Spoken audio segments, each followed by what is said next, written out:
Hello! Hello! Welcome to the Knitting a Good Yarn podcast. My name is Jackie. I'm Carmen. And we're coming to you from Southern Ontario. We're under a week before Christmas. Well, officially, yes, from right? Christmas morning. From Christmas morning. That's next Monday. It is like pouring rain and gray outside. I don't know if you feel particularly festive. I do not. No. But we are here for our holiday episode. Yes. Holiday, I think, year-end thing. Whatever that ends up being. If this is your first time here, welcome. And if you've been with us for a while, thank you for coming back. We are here sort of sooner than we normally come back. But we do have some finished objects. We have some whips. And I expect that today is going to be a fairly chatty episode. I feel like we should go back and see if we say that every single time because I think it's true. So if this is your first time here, Yeah. this is a fibery, mainly knitty, very chatty, very chaotic podcast. There we go. Right? Now it looks right. Okay, because I'm like... We also share a space with two dogs. Lily is not here today. She is going to make a comeback, but it just so happens that every time we film seems to be when she has another activity. Because she has a very intense robust social calendar. calendar. Geez, she's got more partying than I do. No, she has more activity. I'm like, wait, can't bring her because... Yeah, we need to book her off. We're going to have to tell her the next podcast and Lily, please. So you may hear the pitter-patter of dogs and hopefully not the barking of dogs. Maybe them sort of talking as well. What else? I'm thinking about all the administrative things. All of the things that we talk about, because that's the one we missed the last time. So we don't edit. We do one take. It's often 3 hours long. Just to, if you're new here, that's probably, if you're looking at your YouTube and if the thing is moving really, really slowly along and you're how am I only still this much and I've done half an hour? That's why. That's why. Hi, baby. So we do our best to give information in the moment, but we don't always get it right. This one doesn't often get it right. Me, not this one. Oh, pizza. I was like, pizza doesn't get it right. Pizza. No. Pizza, yeah. So everything's going to be in the drop down. Yeah, so we have show notes, and then we've also sort of created little chapters as best as we can if we're actually talking about things in a linear way that you can sort of skip to what it is that you're interested in or choose to take breaks. But yeah. I think that is most of it, and probably if it's not, we're going to see. We'll tell you later. We'll tell you. So thank you for all of you who posted comments down below on the last episode, giving us ideas in terms of what it is that we could talk about, because we might not have as many knit objects as usual. And so we're actually surrounded by... because we did end up with a lot of them. So. Yeah, it's true. Yes. But we are sitting in front of us is all of the knit objects that we knit in the year, and we may show them, we may not show them, we'll show some of them. Because we don't edit, I don't think we've actually thought through how we're gonna do this just yet. Definitely not thought through. Definitely no idea. But as usual, we have a lot of knitting around us. Yes, there's a lot to share. And our normal way of thinking is that it all works out exactly as it's supposed to. Yeah. It just gets created, and we will see. Yeah, she's a good boy. See, she's nice. Jackie has been here. So we've had pizza since January of this year. So it's almost been a year. And so pizza has known Jackie this whole time. And yet he still barks for a long time. Maybe he just is why is she here and not sitting in front of the kitchen table with the camera on? Yes, that's get to podcasting. True. That's true, because you're a little calmer now. Okay. On to the knitting. Yes. Well, why don't you start with this beautiful stuff that you're wearing right here?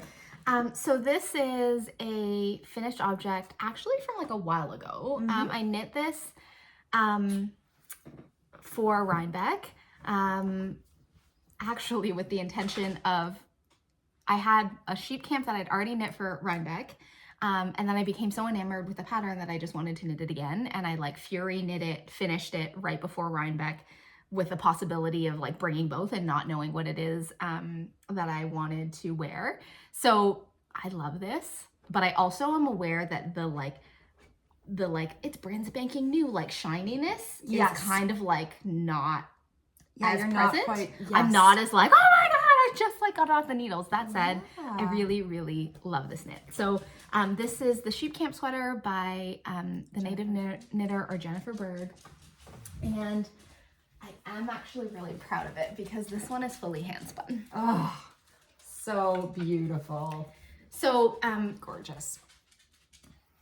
This was the OG. This is the OG one that I knit, that I love so much and adored, and then was like, this is a very fall version. I want a like summery version.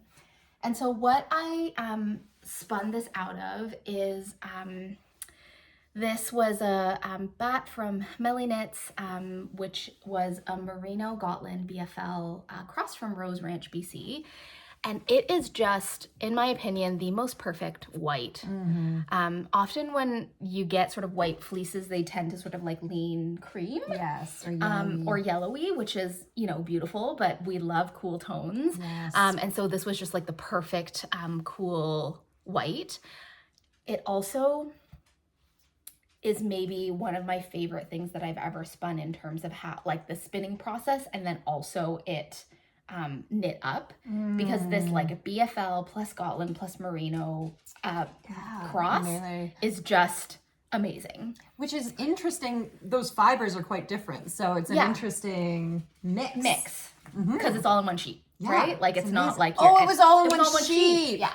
Okay, because I was thinking to myself, I'm like, whoa, those are like so different. Yeah. Right. So not a combo swim. It's a cross sheep that of all has these all things. of these lines. Yes. And you will know this because you were the one who got this fleece in a farm sampler, and you spun it. Frida? Oh yeah, Frida. You spun it, and then you let me touch it, and I was like, oh my God, I want it. So if you can see, it does have like a little mini halo, which I think maybe is like the Gotland. And then the main color was a fade, was a gradient braid from Emily C Gillies in Targhee. So it's a really, this is the first time that I have actually knit a garment that is not in like a Nutiden or something that's like more rustic, like in like a fine wool, like low micron count things, and I kind of love it. Good. Beautiful. I don't think of it as like a warm sweater. Part of it probably is the 3/4, which was me playing braid chicken, yarn chicken. I had 2 braids of this colorway called Carpe Diem, and this is basically as far as I could get it. There was a significant amount of yarn management in order to try and make the fade, I was just thinking the fade work out in the way that I wanted to. So I had 2 braids, and I split 1 braid in half and like spun that as a 2-ply, and then those became the sleeves. Okay. No, I spun it. Yeah, I split it in half, and then I split it in half again, and then I had a skein that was like just for the sleeves in order to try and get it to fade with the body. And then the rest of it I sort of spun not end to end. Right, because this took you, hold on a second, because the sleeves, this was part of the sleeves, and that's part of the body.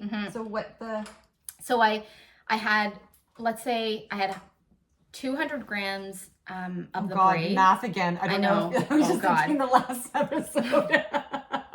I took 50 grams of that. I just split off 50 grams of the 200 and said, these are for my sleeves. Okay. Right? Gotcha. And then I sort of spun it, and I did the other thing. I spun it end to end in order to make it make it have this like gradient.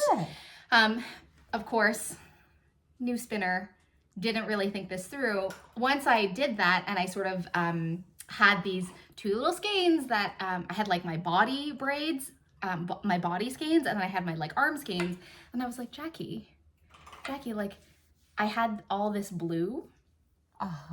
That in the sleeve skeins that I was like, Jackie, like you don't want those. Hence the teeny tiny sleeves. Okay. Because if I could actually... Truth. Like you would, Right? you should have a lot. Anyhow, this is my sheet. I think that as a new spinner, being able to figure all of that out just to start with. That was because of Andrea Mowry of Dre Renee Knits. She had a question on I'll Knit It If I Want To, where she had someone had said something about braids, and she was like, well, you know, the sleeves are about like 25% of the thing, so if you want the colors to like match up, you have to like split off a segment, but from the half down, that's what you have to do. So there we go. Oh, sorry. I was just thinking about this though. How could you not have done that then though? Because to get longer sleeves, because it's not like you could use this, unless you went back to blue. Yeah, but the braid literally came, it started here and it sort of ended there. Yeah. Right? So but you still will have to cut that part of the sleeve braid anyway. Yeah, I mean, I think one of the possibilities is that I could have taken that sort of section of the braid and started it up here. Do you know what I mean? And like added it to the body skein, but then it wouldn't have faded.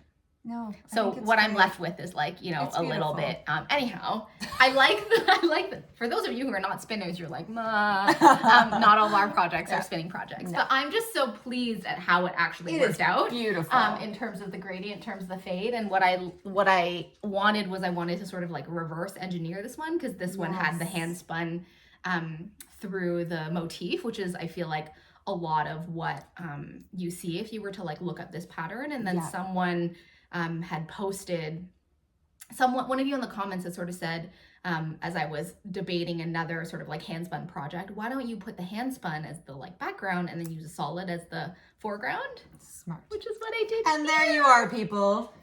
She delivers. Yeah. It is like the lightest sweater ever. I'll put all the details like down in the description box. Oh, sorry. But it's funny because I feel like I don't consider this like a woolen project, in the sense that, like, you know, when you're like, oh, okay, I want like something cozier, I want to put a sweater on, I never think of this because it's so light. And there's something about like Targhee I've never and like BFL done Targhee. Yeah, which I think is similar to like Merino, which I think is really beautiful. But I do think that my heart is always with the more rustic wools. Yes. And would you say, because sometimes I face this with a lighter sweater, is that because it's like, so when I want to put a sweater on, I'm cold. Yeah. So I want to have something that's actually like, I'll reach for something like this because I'm like, oh, it's going to be all like cozy. Yeah. I won't reach for the like this kind of thing because I won't think about it being warm. Is it warm?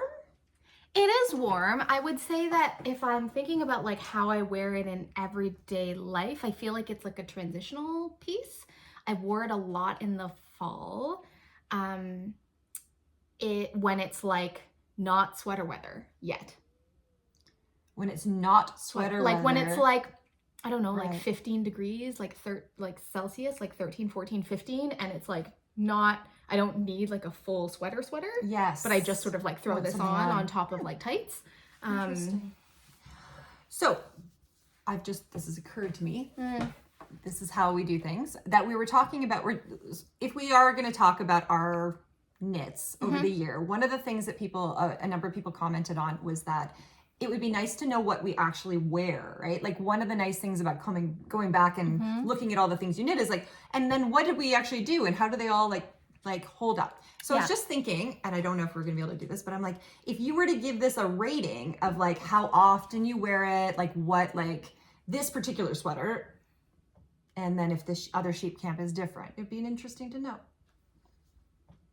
I feel like I haven't had it off my needles long enough for me to really tell. I mean, I think I got it off my needles around when like sweater weather has like started. Yes, because that was in October. Yeah, what I do remember is when we were driving to Rhinebeck, this is the sweater that I was wearing, and I was like perfectly temperature controlled at that period of time. And then when we walked outside, I like needed a shawl. I needed an extra layer. But I will say that it's so soft. It's so yummy. It's so beautiful. and I really love these colors. I am aware as I'm looking at this right now that I feel like it's like a summery. I feel like it's like spring, summer. It doesn't I could feel that sort of like read fall. Yeah, but I mean, it could though so easily, right? Because you have the stuff at the bottom. But I do, when it's interesting because I feel like when I think about what I wear the most often, I feel like I'm really influenced by color and seasons. So I feel like, you know, when a certain season happens, then I'm attracted to certain colors. Gotcha. And this knit I love, and the colors are not like right for the season. Yes. Like I knew I wanted to show it today, and I like pulled it out and I put it on, and I was like, I'm the wrong color for today. Interesting. Do you know what I mean? I do.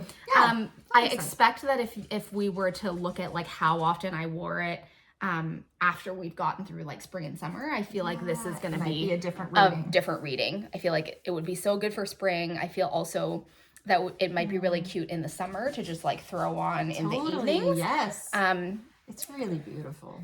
I just like like a sunset. I was thinking about a beach day. That was kind of the vibe that I was going with. But yeah, I think there is something about it that I adore, which is the hand spun, like that it's all hand spun. Yes. I remember when I got it off the needles, I was like I felt super proud of myself. It's really beautiful. You've done a wonderful job. That it was hand spun, and I think there's something about it when I put it on that I feel like it's very much mine. Yeah, because it is. Right? Yeah. And just the flip of the traditional motif. So yeah. I love it. I don't know if that answered your question. It did. In whatever way I was needing you to answer What's the like what's the like scale that we're using for there like is no how scale. often you wear it? I don't know. I asked the question without knowing what I would say, but there are certain sweaters that are just constants to me. So they will be constantly like on 10, rotation. Okay. And so then I'd be like, what's a 2 in comparison to a 10 maybe? Okay, so I'm just gonna ask you, what is your most worn or 1 or 2 sweaters if you had to pick this year? Okay. See, I immediately want to be like, I want to pick the one for winter. I want to pick the one for spring. You can do all of those things. I'm just putting her on the spot with no actual thoughts. You don't have to do it now. You can just, I was just thinking about this. Well, now we're talking about it already. And look, I've already like left the camera. She's left. Well, while you're thinking about it, I'm going to introduce this one again because this is actually a sweater that Jackie made, if you remember from the last episode. And I'm literally wearing it again just because this is how much I love this sweater. And I feel like it didn't get enough. What did it get? A whole 20 minutes even? But no, it didn't get enough because I'm just so in love. So this is the easy Sunday morning sweater pullover by our favorite Melissa Clulow and this one was from Espace Ducot. Yes, so it's a free pattern that you can get there. And Jackie did this one in Nutiden, which is an unspun Swedish wool. We've talked for hours about. If you want to know anything more about it, you can go through past episodes, but it is it's the most glorious sweater. So it's I've only had it for however many weeks, 2 weeks, 3 weeks. So it can't make it to my absolute most worn, but I'm sure by next year it will be. Okay. So this is probably one of my absolute most worn sweaters. This is in Nutiden yarn in the colorway Adequate. And this is the Geol sweater. And Geol and Jackie, they're like kindred spirits. Yes, I've knit this sweater 3 times. And there's just something about it that I adore so much. It's so you. I can just, you walk in and it's like that. I could see you doing this all the time. One of the things that I love about the sweater is the neckline. And if you were around for the last episode, part of the reason this ended up with Carmen is because I felt like the neckline of that did not do this, which is my preferred neckline. However, we're gonna pivot to whip. Ooh. I'm not done yet. I'm not done trying yet. Good. So that's the whole point. Oh, I love this color. Of course I do. This is one of my favorite colors. Probably like a spirit color if I have. I had hoped that this would be a finished object, but I just didn't get there. Oh, It's like really work in it's progress. gorgeous. Okay, so this is Sonder Yarn Co. The DK held with a strand of mohair. The DK is in the colorway Free Spirit, and the mohair is also Free Spirit. Oh. I'm attached. I can actually show you the. It's amazing. That color is just. This color is my absolute. It's just amazing. Love. I was hoping to have it done because I feel like this is the most like festive holiday color. Yep. So what I've done is this is my second attempt at Easy Like Sunday Morning, but I've done the neckline. I've used the neckline of the Geo sweater. Beautiful. And then I'm knitting the yoke and the body in the Easy Like Sunday Morning in the hopes that I will end up with something. But it's beautiful. It's already sitting up nicely, and of course this will pull, right? Like once the arms, I think that it will work out. Oh, the color! I'm dying. I love this color so much. I know. I'm gonna try and semi-frantically knit it because this is what I want to wear for Christmas. Yes, you'll get it done. Sooner. I think I at can the get it very done. least, that's such a New Year's sweater to me. Yeah. So you'll have that. Love, and this fabric. I know. This fabric. So I'm knitting this on size US 10 needles, which is 6.0 millimeters. And it's amazing to me how well the fabric works. I mean, I think, okay, so if I do this, you can kind of see my black tank top underneath, like it's a little bit translucent. But it just feels so amazing. I know. And in terms of things that I could see myself knitting again, this yarn combination is a definite like adding to my like constant. We are going on and on about the Sonder yarn, we do recognize, but there's a reason for it. Like we are just I'm just enamored. so surprised. I think as somebody who is kind of new to spun yarn, I'm just so surprised at how like DK and mohair coming out to a gauge. I think my gauge is like 15 stitches per inch. How it works and how light and delightful it is. It's so perfect. Oh my God. You know, stay tuned, round 2. I'm really hopeful because I love that deep dolman. I'm gonna crop it and keep it short as well. And also this color. This is like this color. If I could only choose one color in the world, it's that kind of color. One? Yeah, like absolutely. This one's pinker than what I think for you. Well, yeah. Well, this is. I think the different bases have them kind of different. So these are all Free Spirit. Yeah. Yeah, different bases. Okay, that black one is the most worn. This Turtle Dove Cardi is also most worn because not infrequently I'm wearing yoga pants and a tank top. And this layering piece is just perfect for me to wear over like a tank top and yoga pants. And then if I am cool, then I'll add a shawl. So I feel like this is a typical. I just want to say that I'm looking at the pile four fleurs there. That's an option. Right? So I feel like this is a staple piece that I wear all the time. Those are probably my 2 most worn. And then the one that is a most worn that surprised me is the Tessellated Pullover. Thank God. Because it took so much work. It took so much work. But what I am recognizing actually now that I'm saying this out loud is that I like a light sweater. A light? Like color-wise? Or light as in? Like light. Like less than 300 grams. This is also why I knit with Yeah, fingering. I feel like I get it now. I get the whole fingering weight, DK weight knit. It is because very nice. It's very nice. Yes. And this one, just the fabric on this to me is like, it's so nice. It is beautiful. And it fits you so that so one well. those are probably my 3. What about you? What are your what are your most worn? Well, and this is funny because I said that this one is going to be, but I haven't quite gotten enough time with it. But I have just barely gotten a little bit more with this one, and it is on constant. So I'm sorry to show another thing that Jackie just showed, but it just tells you should all knit this. Like it, honestly, it's just this turtle dove curdy, and I feel like it goes with literally everything. So you got like tank tops. I wear a lot of tank tops too. But throw it over a dress. I've thrown it over other sweaters.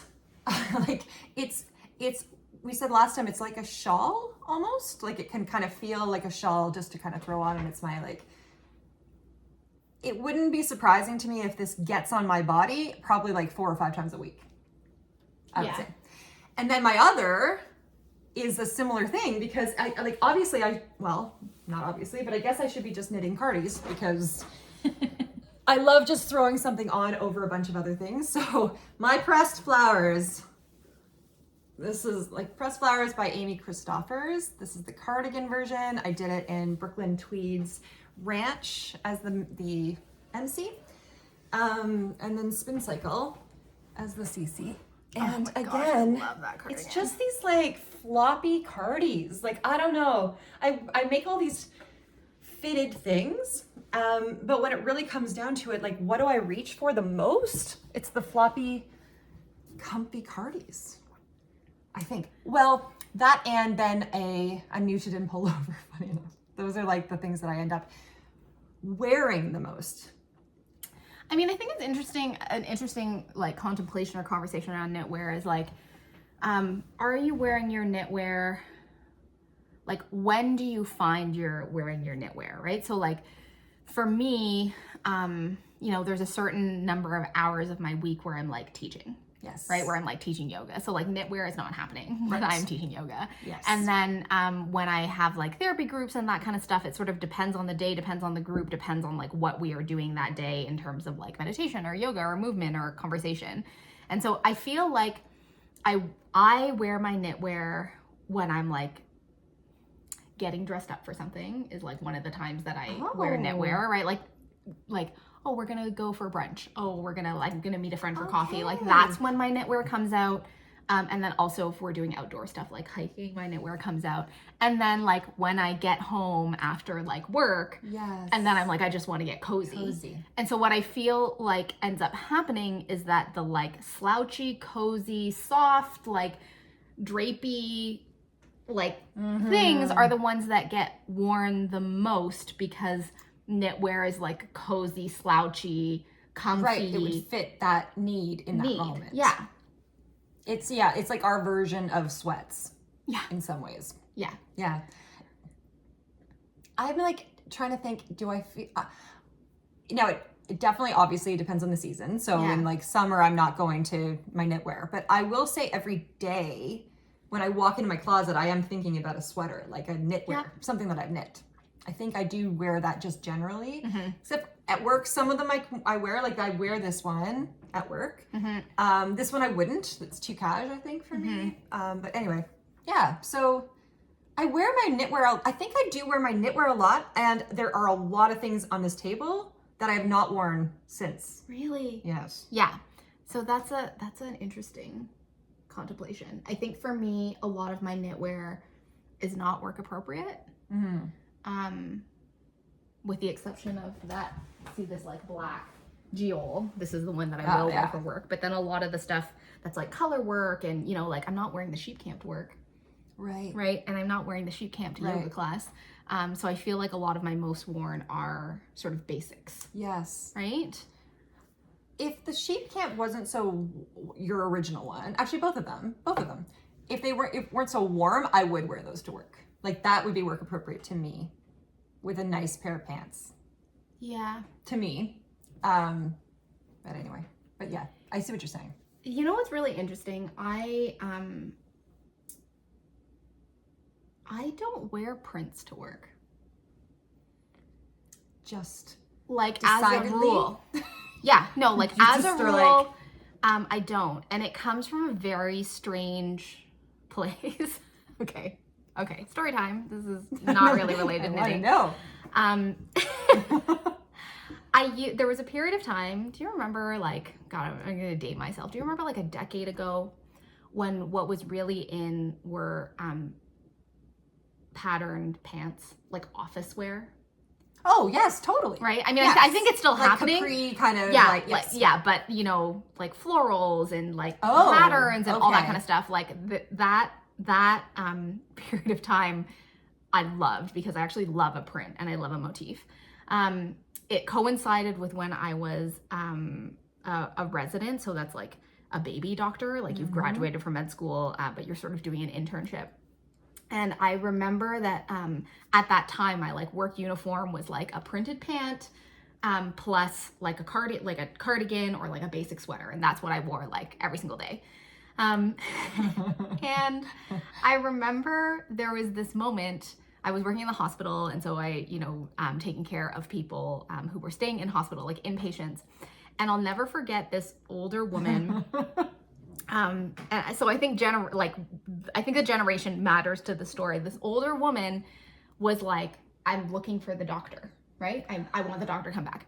And was telling either a nurse or like somebody at the nursing station to try and find me. And they were like, who's your doctor? I will go get them or page them or whatever the case is. Oh, no. And she said, my doctor is the doctor with the crazy pants.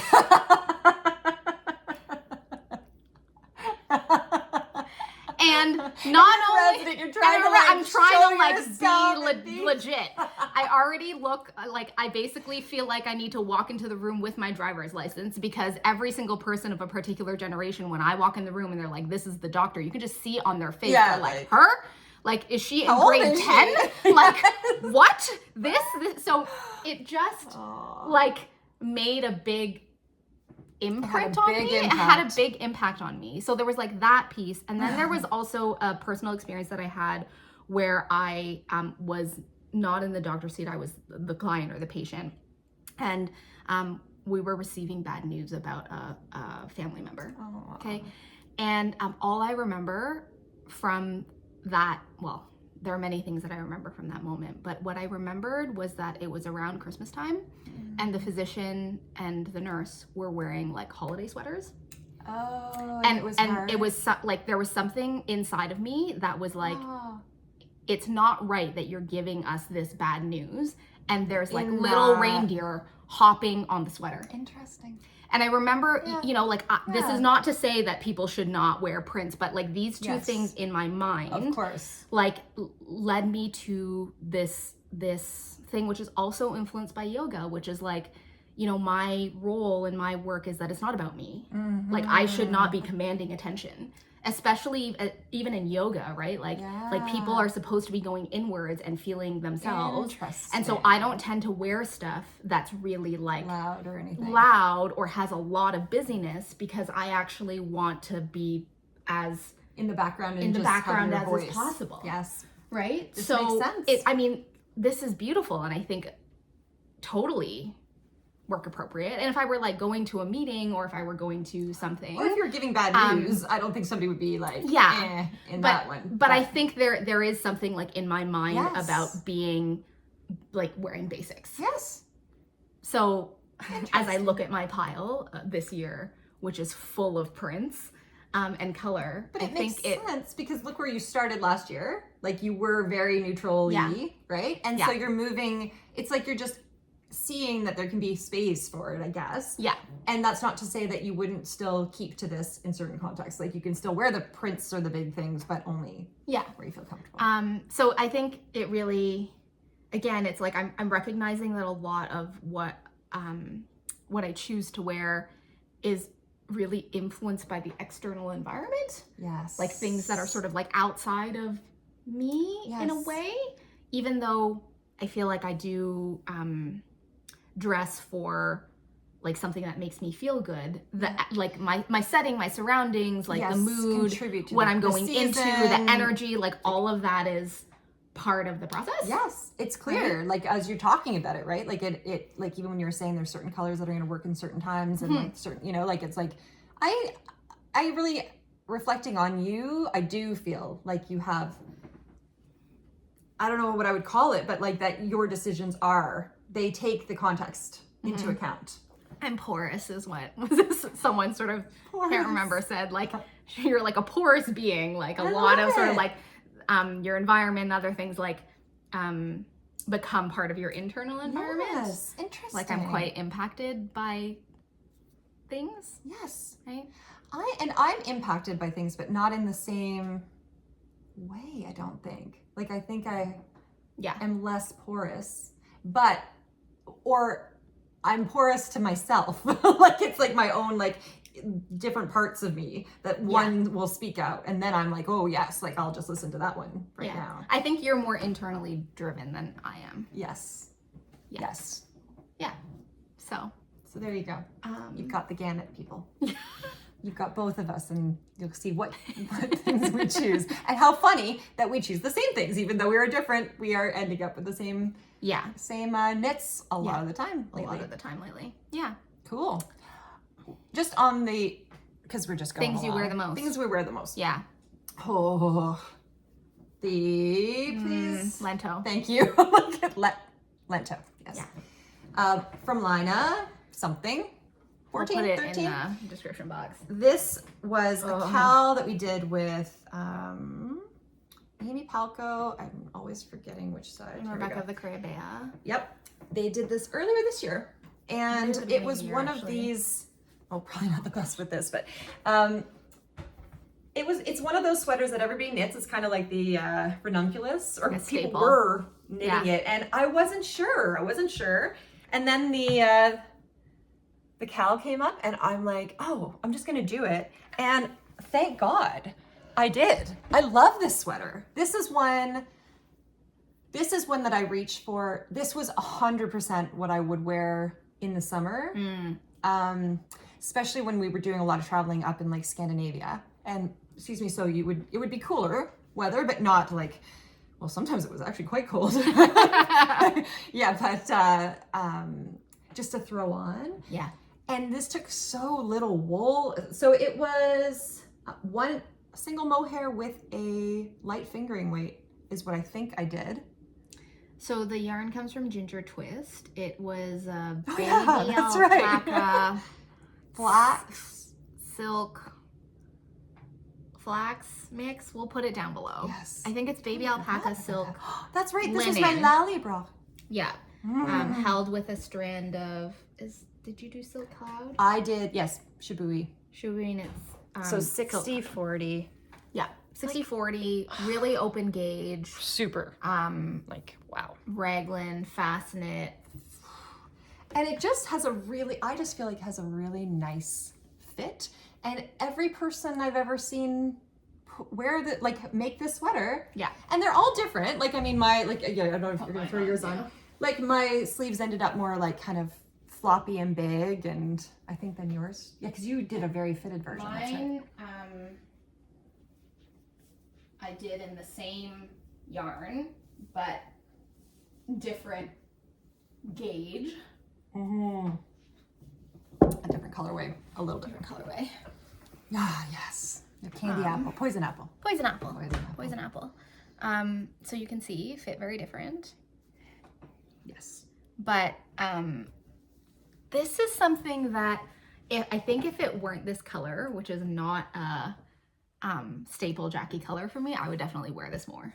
I mean, I definitely in the spring and summer, this is definitely like, this is the transitional sweater for me.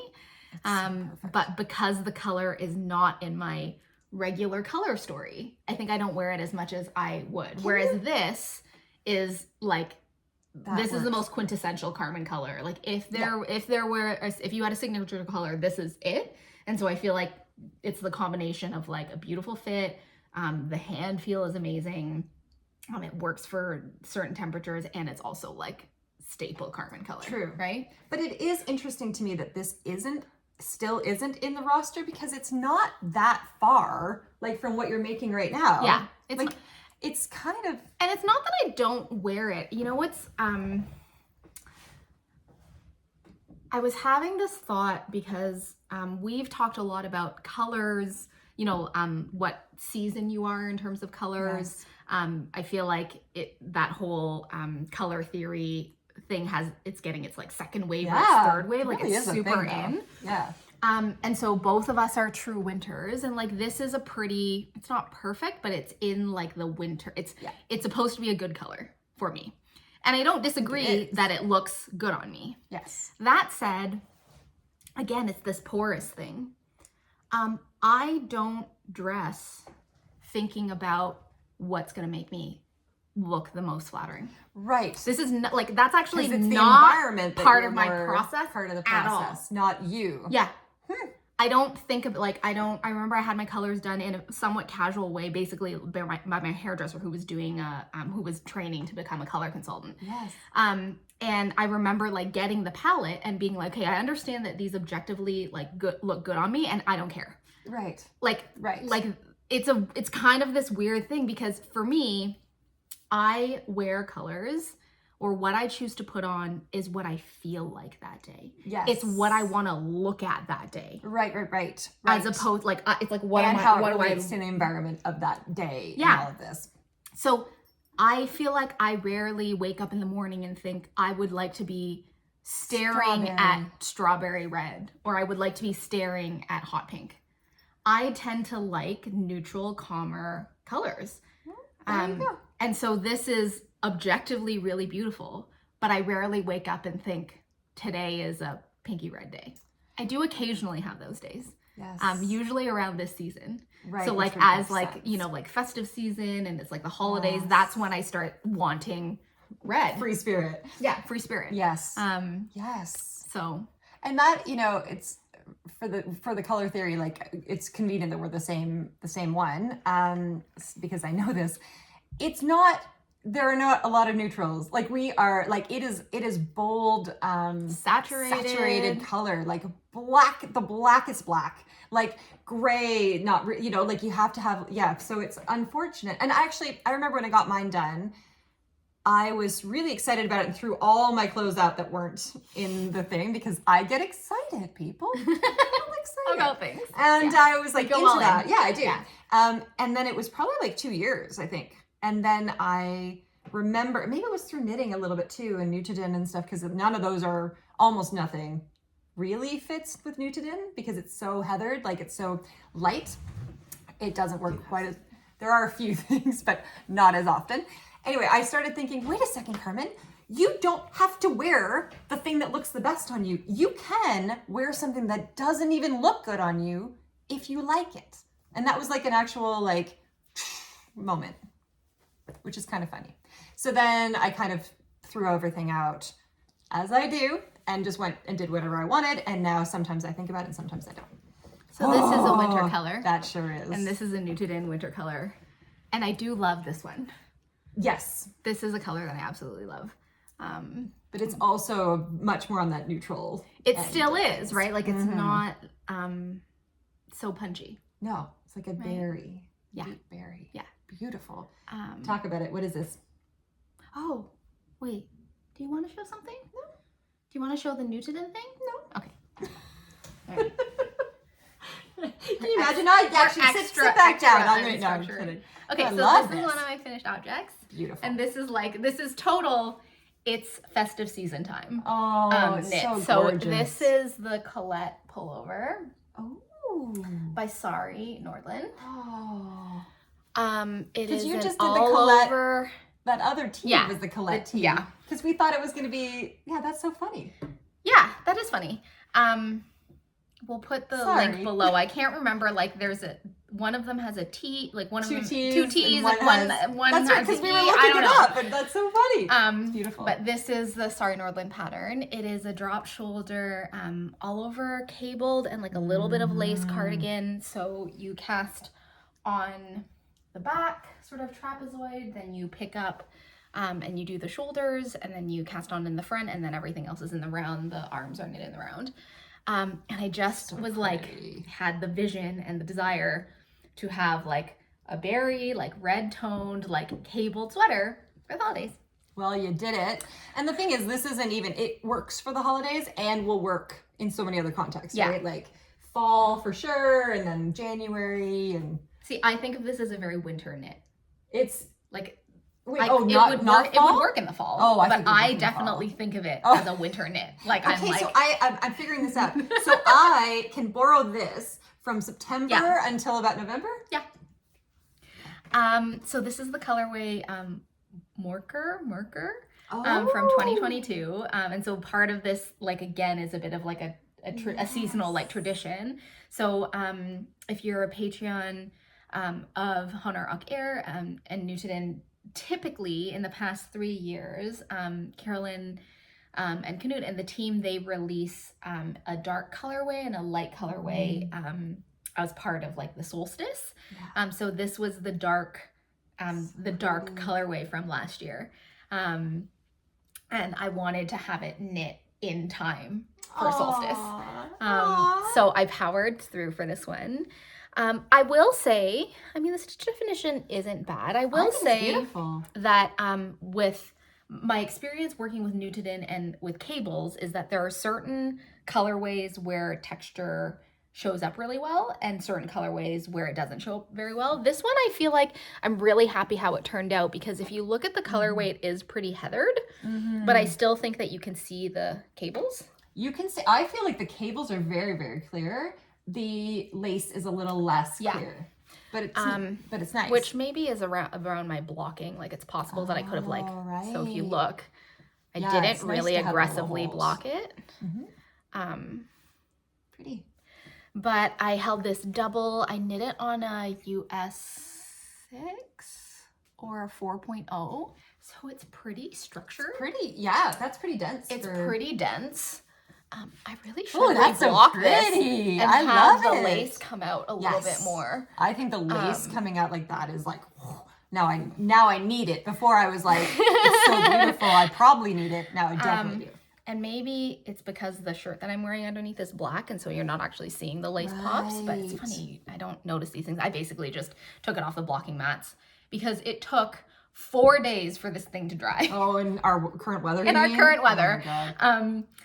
So I love this knit. I think the fit is really lovely.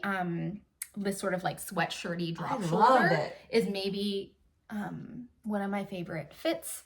I knitted a little bit, I think, cropped for like a typical cabled sweater. I think it's really like modern looking. Cool. I like with the black pants too. Thank you. So call that Pullover by Sarah Norland. Do you want to try it on? Of course I'm trying this on. I'm going to try not to steal it from you. I don't know how hard I'm going to try. Not sure. Oh, it's so pretty.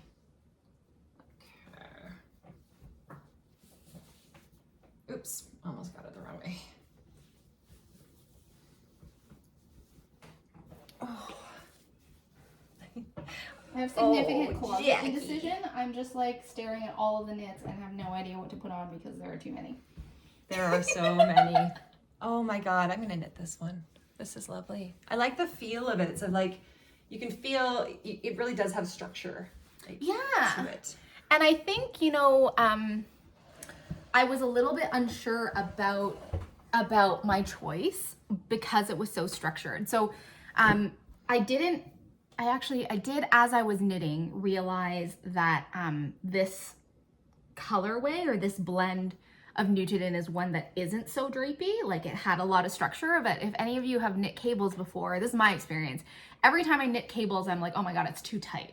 Like, the fabric does not feel, it wasn't uncomfortable to knit, but then like holding it, I was like, is this, like, it's gonna hold its shape. Like, even if I'm not wearing it, I could just like stand it up and it would stay. Like, this is how I feel about like Fave cables a lot. And so this one, I was like, I do think that it's like incredibly sturdy. And so it ends up sort of fitting quite differently from the sample. If you look at the sample, I think, I don't know, it's like knit in like, I don't know, maybe like a DK plus a mohair, or like a fingering or a mohair, like the original. I'll pull it up. Lace. And I think that it creates this like really beautiful drapey knit that I almost am like, I almost feel like I want to knit it again. Because it looks completely different. This is me trying to pull up Sari Nordlund. I love Sari Nordlund. She's such a prolific designer that whenever we knit like I'm like, I want to show the thing that Sari oh yeah, it's okay, so different. I like yours more though. I feel like this often happens where I like her patterns. They're always so beautiful, but something about them they don't make me want to knit them. And then Jackie knits them. And then I'm like, I must have this. But see how this one is like, it's quite drapey? I love that drape. I love, again, that feeling. But I also feel like for this color and like what it is that I was going for in terms of like cabled, like winter knit, I'm really happy with how it turned out. You should be. So good on you. It is so pretty. I'm going to make this. I think I bought marker. I'm at that stage of Nutiden where it's like, I have no idea what I think you did. I think I did. I couldn't resist I also, it. so stats, it was 400 grams. Oh, perfect. So it's quite a heavy that's sweater. For Nutiden, especially it's cropped. That's cropped because of all of the cabling, but it was so fun to knit. I love it. Because there's something there, the cadence is really lovely because you have like really simple lace and then you have a cable, like you have a cable and then you have just sort of knitting and pattern like stockinette and then a cable, and so it kind of has a really lovely momentum in between. Yeah, it's like a long, you knit a long space between the cable crosses. Yes. And so I really did feel like this, I was surprised at how quickly it happened because you're just wanting to get to the next part, especially with a drop shoulder, because you sort of start with the back and then you have something new in the front, then you have the other thing, and it just sort of sort of flows. Oh God, it looks so good on you. I know it does. So I would recommend this if you are wanting to get into sort of a cable. If you're new to cables and you want to do cables, I think this is actually a really, really great project. Perfect.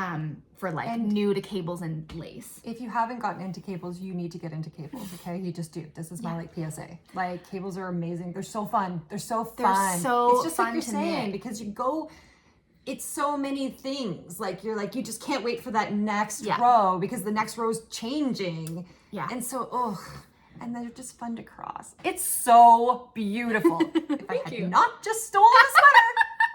If I had not just stolen the sweater. But I'm gonna borrow this for September, October next year. I'd be really interested, like I could see myself doing another one, and in my mind it's either I'm doing like a single strand of Nutiden held with mohair, that's a possibility, or to do it in, you know, something that's like spun with a strand of mohair to get kind of a drapey thing. Because what I will say, I realized on the topic of like cables and also like reflecting on the past year, I'm gonna put on, I mean, maybe, okay, if you were to ask like what's your favorite I was thing wondering, I was like, you made all year, I'm pretty like, I made a lot of things that I love this year, but this one is, I didn't have to think very hard about that.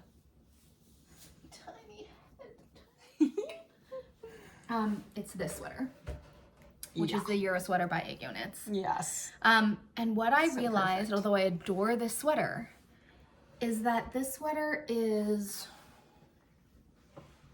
I want to say somewhere between 600 grams and 700 grams. Yeah. And it's a lot of wool. It's a lot. It's like, I feel, you know, in as much as I love this yarn and I think it has a really nice drape and it really does move, at the end of the day, it's still like 600 to 700 grams of wool. And so when I put it on, I do feel, we've had this conversation about cables, I do feel like you're like, but like you're in this like piece that like, if I stood it on the table, like maybe the sweater would like stand without me in it. And this has, I would say probably more drape than this one. Yeah. But I'm really actually quite aware of the fabric. It has a lot of structure. Like it's not stiff, but it has a lot of structure. Yes. And I'm recognizing like looking at all the things that I love and sort of being somebody who is very begrudgingly starting to do knits on toothpicks. Right? There were a lot of toothpick knits this year. I do wonder whether I need to knit this in a like DK plus mohair. Yep. To have a lighter version because I love this. DK, like even I'm just thinking DK, the mohair will make it warmer. Right? Like, because I love this so much, and I'm also aware that because of how heavy and structured it is, I went to meet a friend for lunch. And wore this and was all like, oh, I'm like in my cozy things, and like about an hour and a half in, I was like, I just need to switch to a tank top because I'm so incredibly hot, and because I love the sweater so much, I think it's the perfect sweater, it's the perfect fit, it's everything. There is a part of me that wants to do a lighter version of it so that it could be worn because like the all shape of the is time. Perfect. Yeah, it's just it reminds me of my Balin Cardi, yes, which is I think something like 800 grams, and like it's so beautiful. Like the cables are so gorgeous, and I love it, but it's just so big that sometimes I'm also like, oh, like I just like like I feel like I'm like swimming in just like a lot. There's a lot of fabric everywhere, which I love, but I also like I like a light drapey thing, and so I think with cables, it's this balance between having the cables look good, which is, the very nature of the cables being pretty is what gives it its structure. Yes. But then also wanting, like to have the feeling of a lento or a turtle dove cardigan, which is like fingering plus mohair on a size 10 needle. Okay, this will not work because it's not going to be structured enough. Oh, yeah. But I was just thinking, so this was DK. It's so bright. It's so bright. Remember this is my Impo, which I think I finished just at the beginning of this year. Mm-hmm. I wasn't sure. This was one of those ones where I was like, am I cheating? Is this what, was this a 2023? When we say a year of knits, is it like cast off time? Oh yeah, because it wasn't cast on time. Because that one was back. Anyway, this was a half silk, half superwash. Right. And it's so drapey. Like it's so drapey and cool. And still keeps, like you can still see the structure of it. The structure's gorgeous. Well, but it's also still heavy. Yeah, put it on. Because it's still a heavy knit, but it has a cool feeling to it as opposed to a warm. So I'm curious where you would rate this sweater in your knits. So if I am giving my other ones like a 10, oh cutie. Oh, look how cute that is. I always love this color. This like pink. I know that. Better than Barbie. Better than Barb. Is it better than Barbie? Femme no, Fatale. Femme Fatale, which was better than Barbie. With some purple pops in it. Yeah. Oh my God, it's so pretty. I need this color. Do you want to borrow the sweater? Because I'm about to say my rating, which is I love it. And I think in terms of the number, like how often I wear it, so not how much I like it, but how much often I wear it. If the other ones are 10s, this is like a 4 or 5. 4 or 5? Yeah. When you first cast it off, was it a 10 for like a couple of weeks? No. It really never made it. Interesting. It is interesting. Why do you think that is? It does make me reflect. It's like, do I love my bright knits as much as I think I do? Do I? Because it's these kinds of ones that I'm like, I throw on. This, do you see what I did there? Like this one? That like that. You just, just tried to claim it. Another one. I think she did mention that the color, this was like, quintessential me. I mean, that's pretty close. Just kidding. Anyway. It does look very at home on you. Yeah, it does. I'm not gonna do it again, I promise. No, I can't do it again. It's yours. It's yours. And it looks, the thing is, it looks gorgeous on you. It was easier for me to steal this one. Yeah, because it wasn't the right fit. This is equal. You just need a new one. Yeah, I do. It's just the problem. I've said this many times.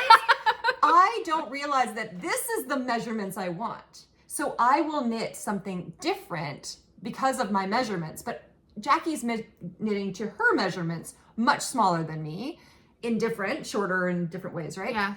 And then I want yours. So I want to knit it exactly. So I'm going to have to basically like measure. You have to adjust your magic numbers. I do. I don't have any magic numbers, but I do. I can give you your magic numbers. Yeah, give me your magic numbers. Perfect. My magic numbers. Okay, give me your perfect. Finished object numbers. I think this was game changing for me in terms of knitting things that I love, is just forgetting bust size. Yeah. And going and recognizing finished object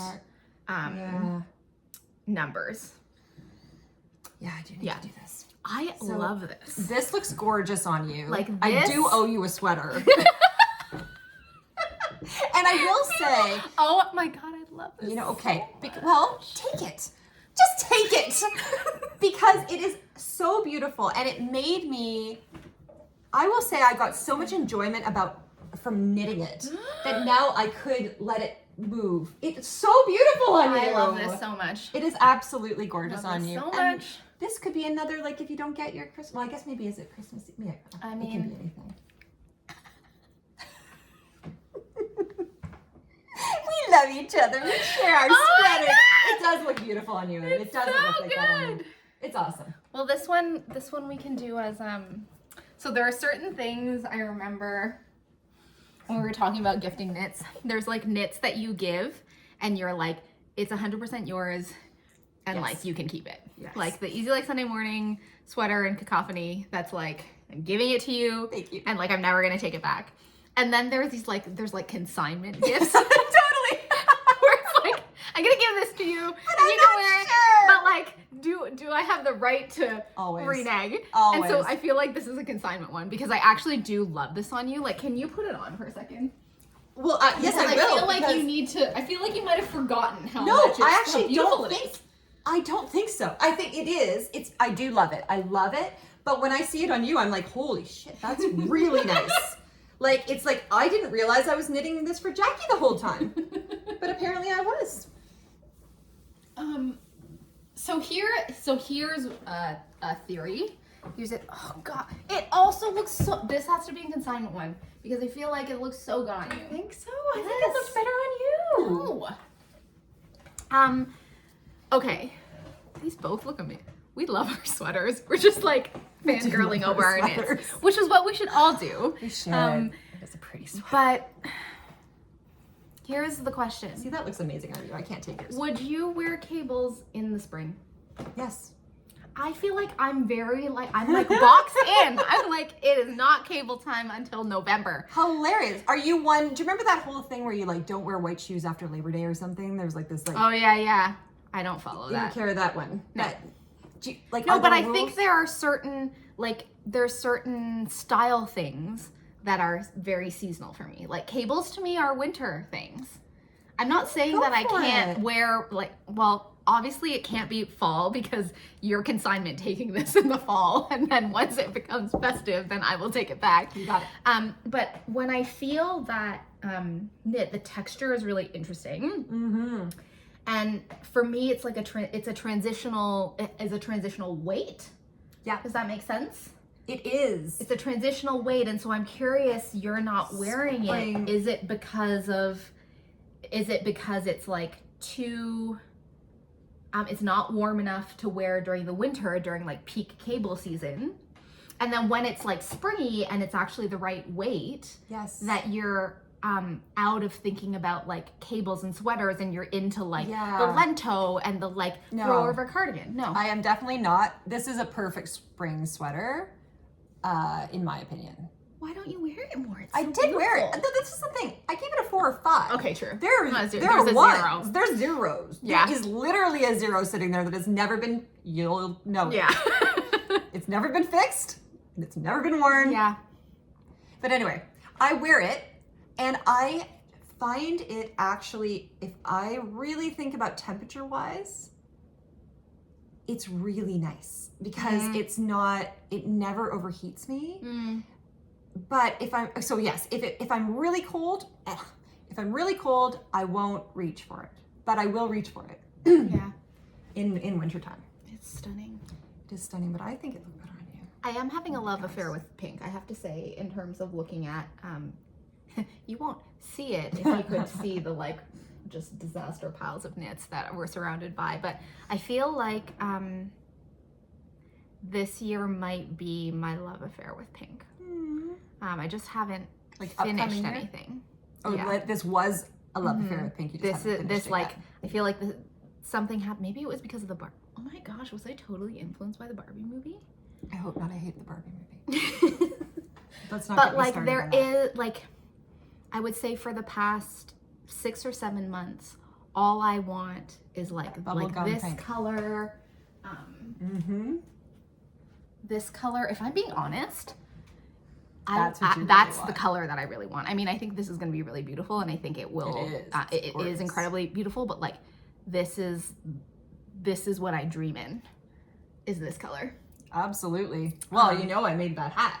Yeah, right? I was needing this pink. And that hat also, oh my God. Still have good. to put It's the most perfect pink.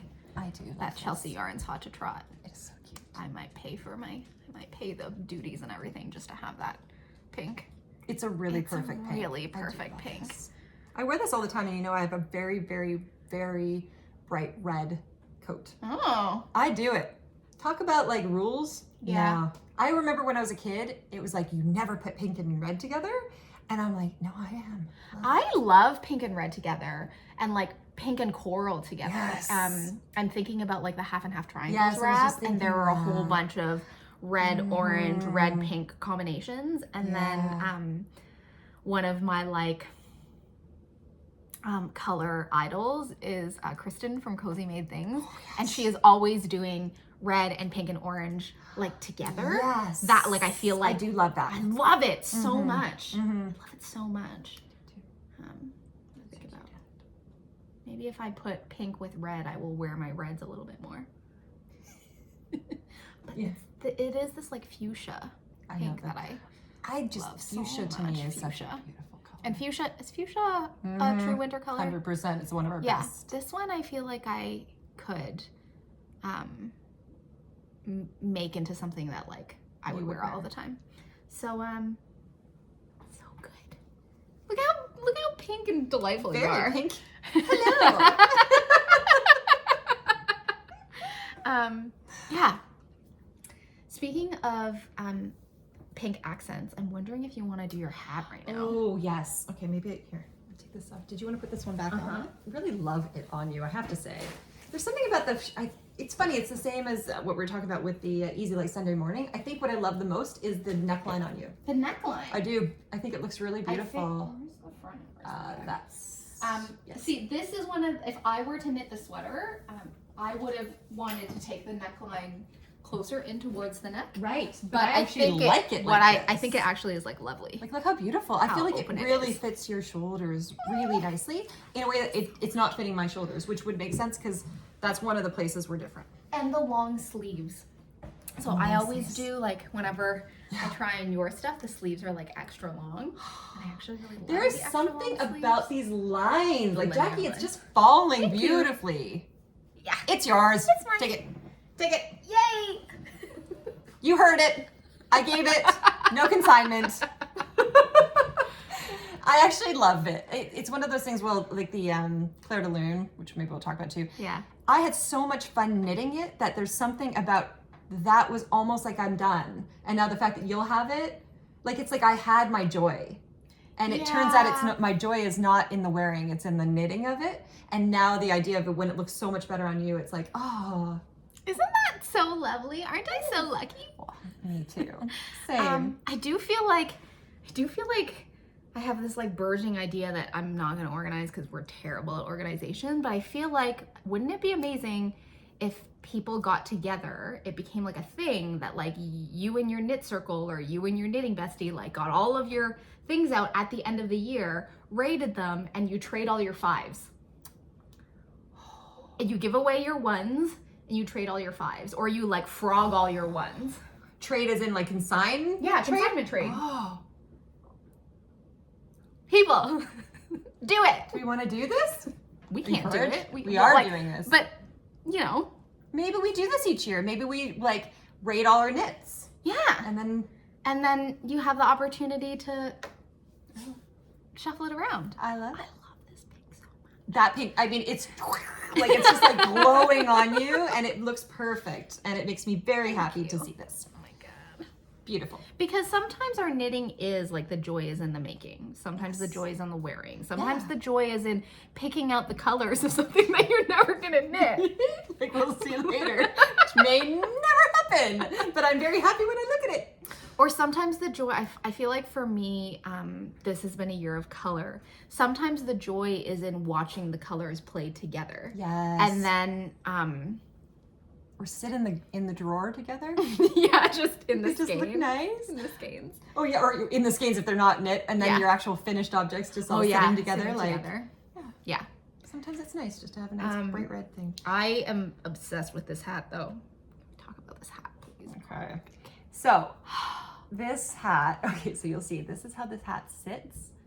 This is how long this hat is. No joke. Triple brim. Triple brim. Triple brim. So this is my handspun. It's like a tank top. It is? Oh my God. Like, it's so pretty much at the top. Yes, so the main color here is my handspun actually, which I have only knit one thing, which were those little mitts. Those little mitts. Where did those go? Here. I knit these little mittens. Do you remember? With your texting thumbs. With my texting thumbs. By the way, I wear them all the time, and I love my little texting thumbs. So I highly recommend. It's a thing. It's totally a Is thing. it? Do people do this? The texting thumbs? Well, I was gifted a pair of yak mittens from Tibet. And these like handmade yak mittens also had texting thumbs. I like pulled them on. I was like, ah!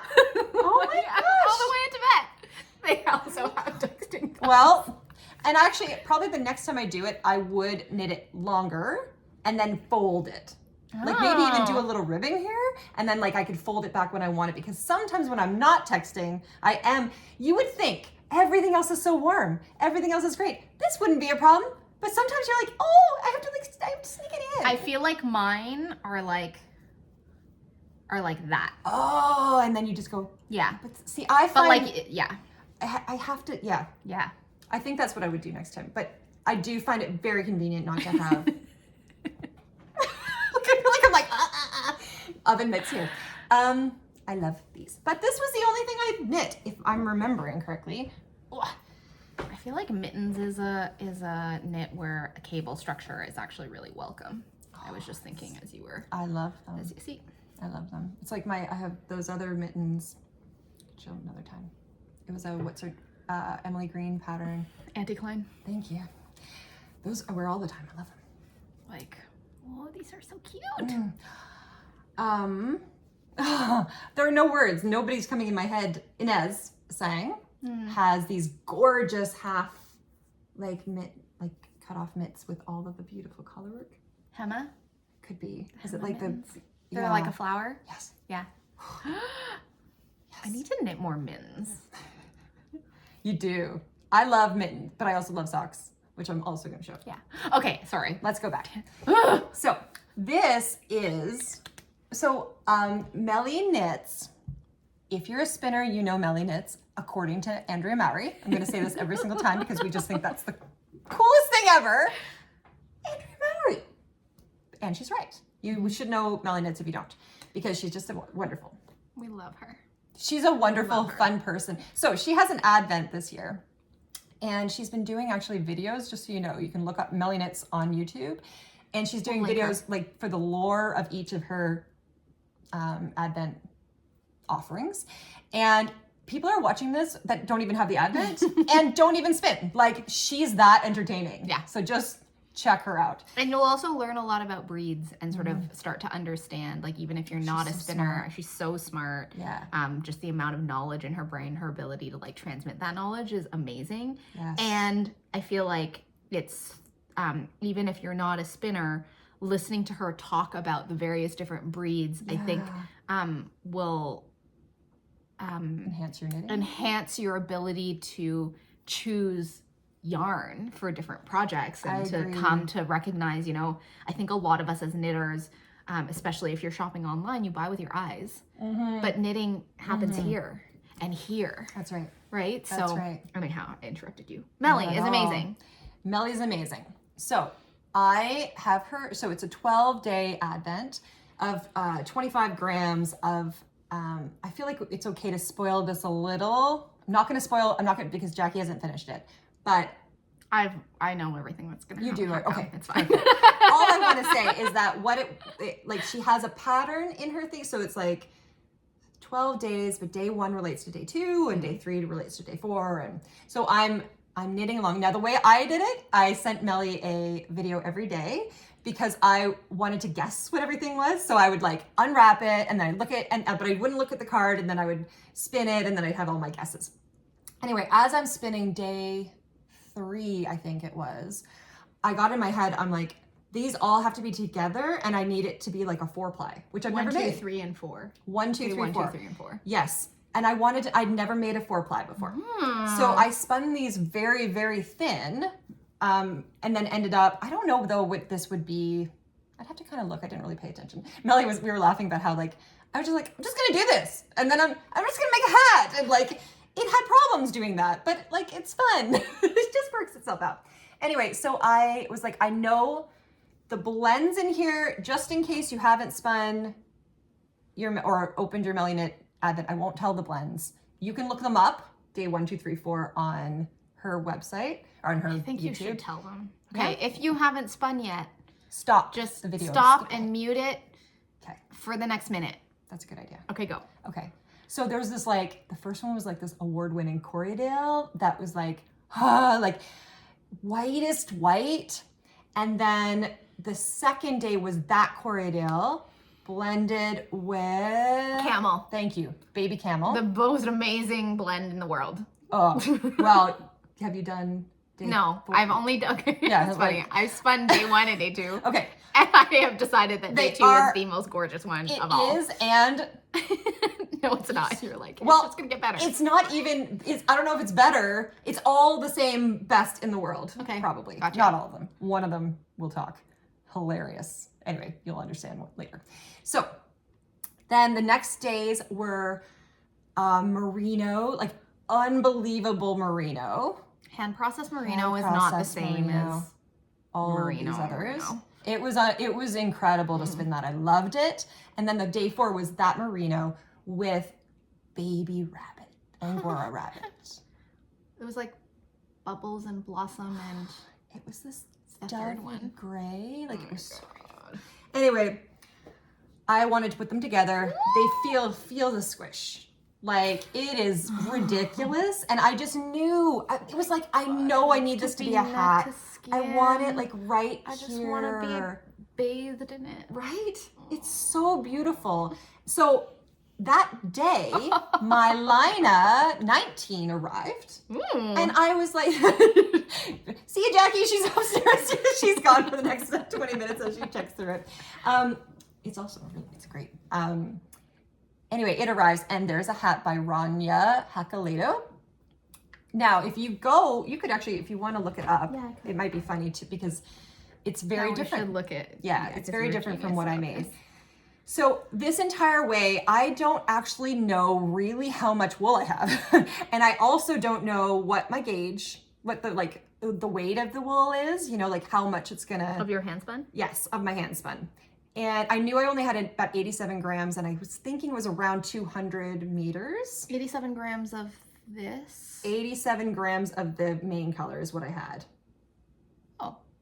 Because 100? Oh, because no, because I lost some with also like, I didn't spin them exactly the same way, so some were left over. So I had about 87 grams, which worked out in my little nitty naughty to somewhere around 200. This was asking for 240. Okay. I know. I'm just like, whatever. So then I was like, well, I could shorten this. And I just kept, as I was doing it, I'm like, but I want the whole thing. I want it to be exactly as they say. And my actual gauge was on. Good. Funny enough, I did look. What? Here, by this point. I was like, doesn't swatch for sweaters, checks gauge for hat? Only halfway. And Rib, only because. hat? What? Okay, I checked the gauge, but guess what? I didn't put it on my head. Why not? Because you were really checking gauge in order to for length. yarn math, right? Like it was like a yarn chicken thing. Yeah, It wasn't like a am fit I thing. out of my mind? And then I'm like, it's close enough. So then I start knitting it and I'm knitting. And so, okay, so these are all mohairs and fingering weight yarn from my stash. A color genius. Well, thank you. I do like how it turned out. I'm very, very excited. And it was so fun. Steal this color combo. You can have all of it actually, because you have this and I have So, I was running out of the gold, but I have another gold I can give you. Okay. So I'm doing it, and it's so fun, right? You're trying to decide. Now in the pattern, you're going to look it up. The pattern only has 2 CCs, but I wanted to make it with more than that because I like it. Oops. How do I? There you go. There? Do you see it's like very... So muted and delicious. It is gorgeous. That's a gorgeous hat. Such a beautiful hat. Both of them. But this... Well, yeah. So what should be happening, as I'm going here, I'm like, oh my God, it was very stressful to knit this hat because of my You were hand because spun. you were worried about running out. Yeah. So I changed the color work a lot because this should be lines, and then in here should be still the main color. Okay. And then in here should be the main color, I think. Or this is the main color. Maybe it was this one. Doesn't really matter.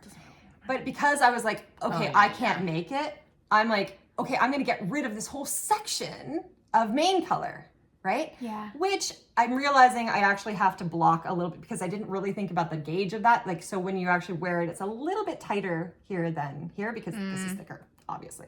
Or like this one would be thicker. It's so beautiful. I also did, so the whole hat, so I knit this, for some reason didn't really read the pattern. I don't know why I didn't get this, but it was supposed to be a fingering plus mohair, the whole thing. Okay. For some reason I thought this was supposed to be its own, and then this was only fingering and mohair. Okay. Which was not true, but whatever. But I was like, it's okay, I'm getting engaged, and then this will be nice and fluffy. And then because I'd just done my turtle dove, I decided to add extra mohair. So fingering plus 2 mohair, because that is also the most delightful, delicious fabric of time. That part too. Like, oh my God. It's just so soft. It's so soft. Oh, it's so nice and so warm.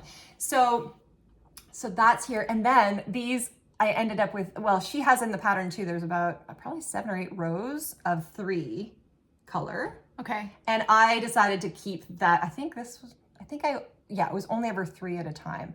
But if you think about it, I have, and I'm going up here. A lot of strands. 3 times 3. I had 9 strands. And I was such yarn chicken that when I got here, I didn't want to cut my yarn because I wanted to just thread it up the side, right? Because then I'll save from the tail there and the tail here, which meant that that's hanging down. So it's 10 strands. Mohair clings like a mofo. Oh my goodness. So this was not nothing to knit this. There was a bit, but I was loving it so much. So then I came up here and then I'm like, what am I going to do? Am I going to run out? As you see, yes, I did run out. I ran out of the main color. So then I was like, okay, well, I'll just add some of this back. And so I just the color sense and the proportion, Carmen, is incredible. Yeah. If this hat came across my screen, I would not be like, oh, I need to knit that one. But then your version came across my screen. I was like, I need to knit it. Now I haven't blocked it yet, so it does have to be It's so cute. I like a hat that kind of stands. Now, part of the reason it's standing up like this as well is it is a very tall hat. And I'm like, F it. All of those. You know what? All of the mohair, you could just snip. Yeah, exactly. I think I could, or I might just leave it there and keep it in as my nice top hat. Where's that end? See, it tells me where the back is. Oh my gosh, it's so cozy. It's so cozy. I also love you're rocking the extra tall. It's really super pretty tall. But see, you can see here why I think I need to block it a little bit because it gets kind of skinny. But do you like it? I love it.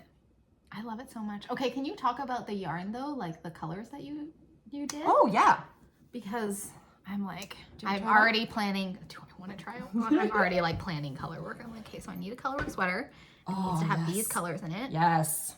So so from the bottom up, the yellow was a gold from Hello Stella.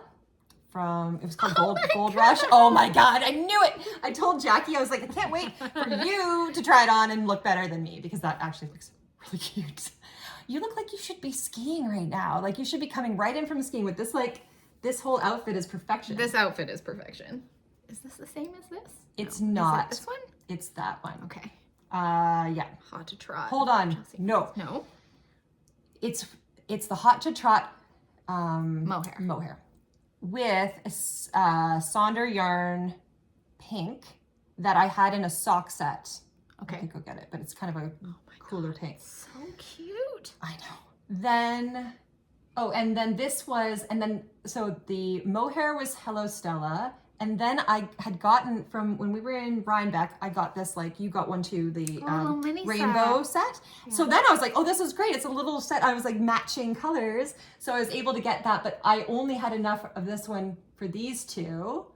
So then this one is a slightly different gold from the same set. Gotcha. But with the Hello Stella.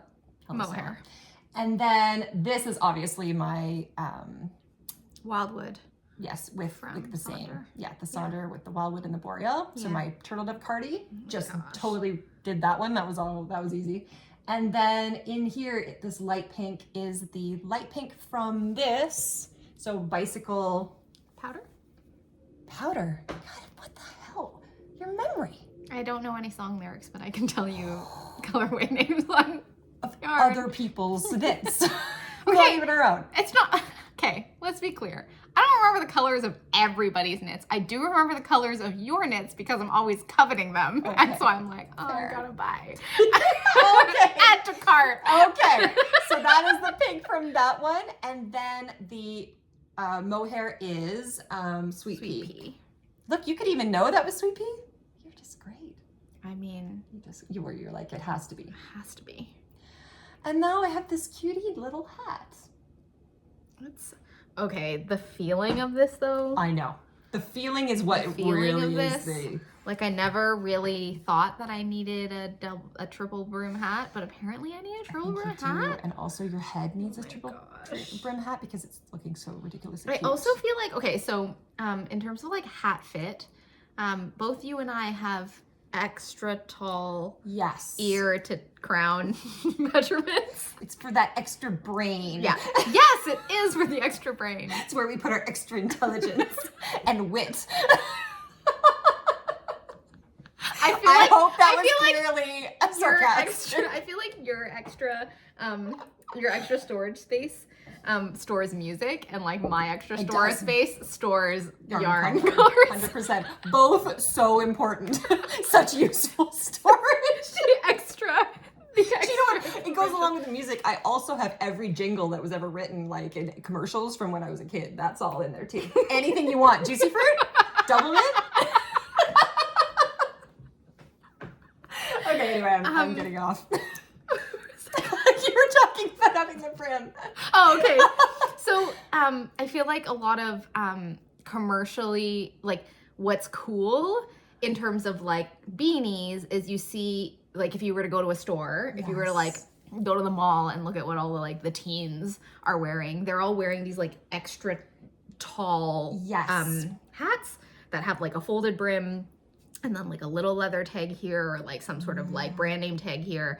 And then the like amount of space above the crown of their head is like extremely tall. Yes. And there's a very specific shape.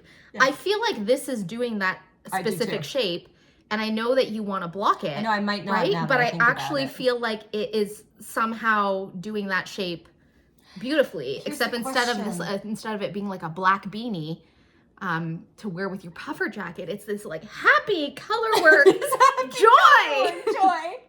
My question is, am I cool enough to wear it? Yes. Because you have to be cool to wear something like cool. Otherwise. Yes. Okay. Well, thank you. And I actually love the stripe. Like I think the stripe that doesn't exist there. Yeah, I think that is the game changer for me in terms of this. Nice. And I will talk about our plans for next year. And I feel like this might be my reference for something that I can knit next year. Yeah. I love it. It's so beautiful, it's so and cute. I never want to take it off. I know, you can keep wearing it. Because it feels so amazing. Once I finished it, I just kept wearing it. Like this was 2 days ago, I think. So that was part of the reason too I couldn't block it because it was not going to be like dry or weather. But anyway, yeah, I love it. It's so cute to look at it from this side. Fun. I'm really proud Like of a little outfit. And I have to say, I was like channeling Jackie the whole way through. I'm like, okay, I don't have enough yarn, but that doesn't mean I have to stop. I can change this. It's just color work. Like at the end of the day, color work is color work. Like you just change the pattern.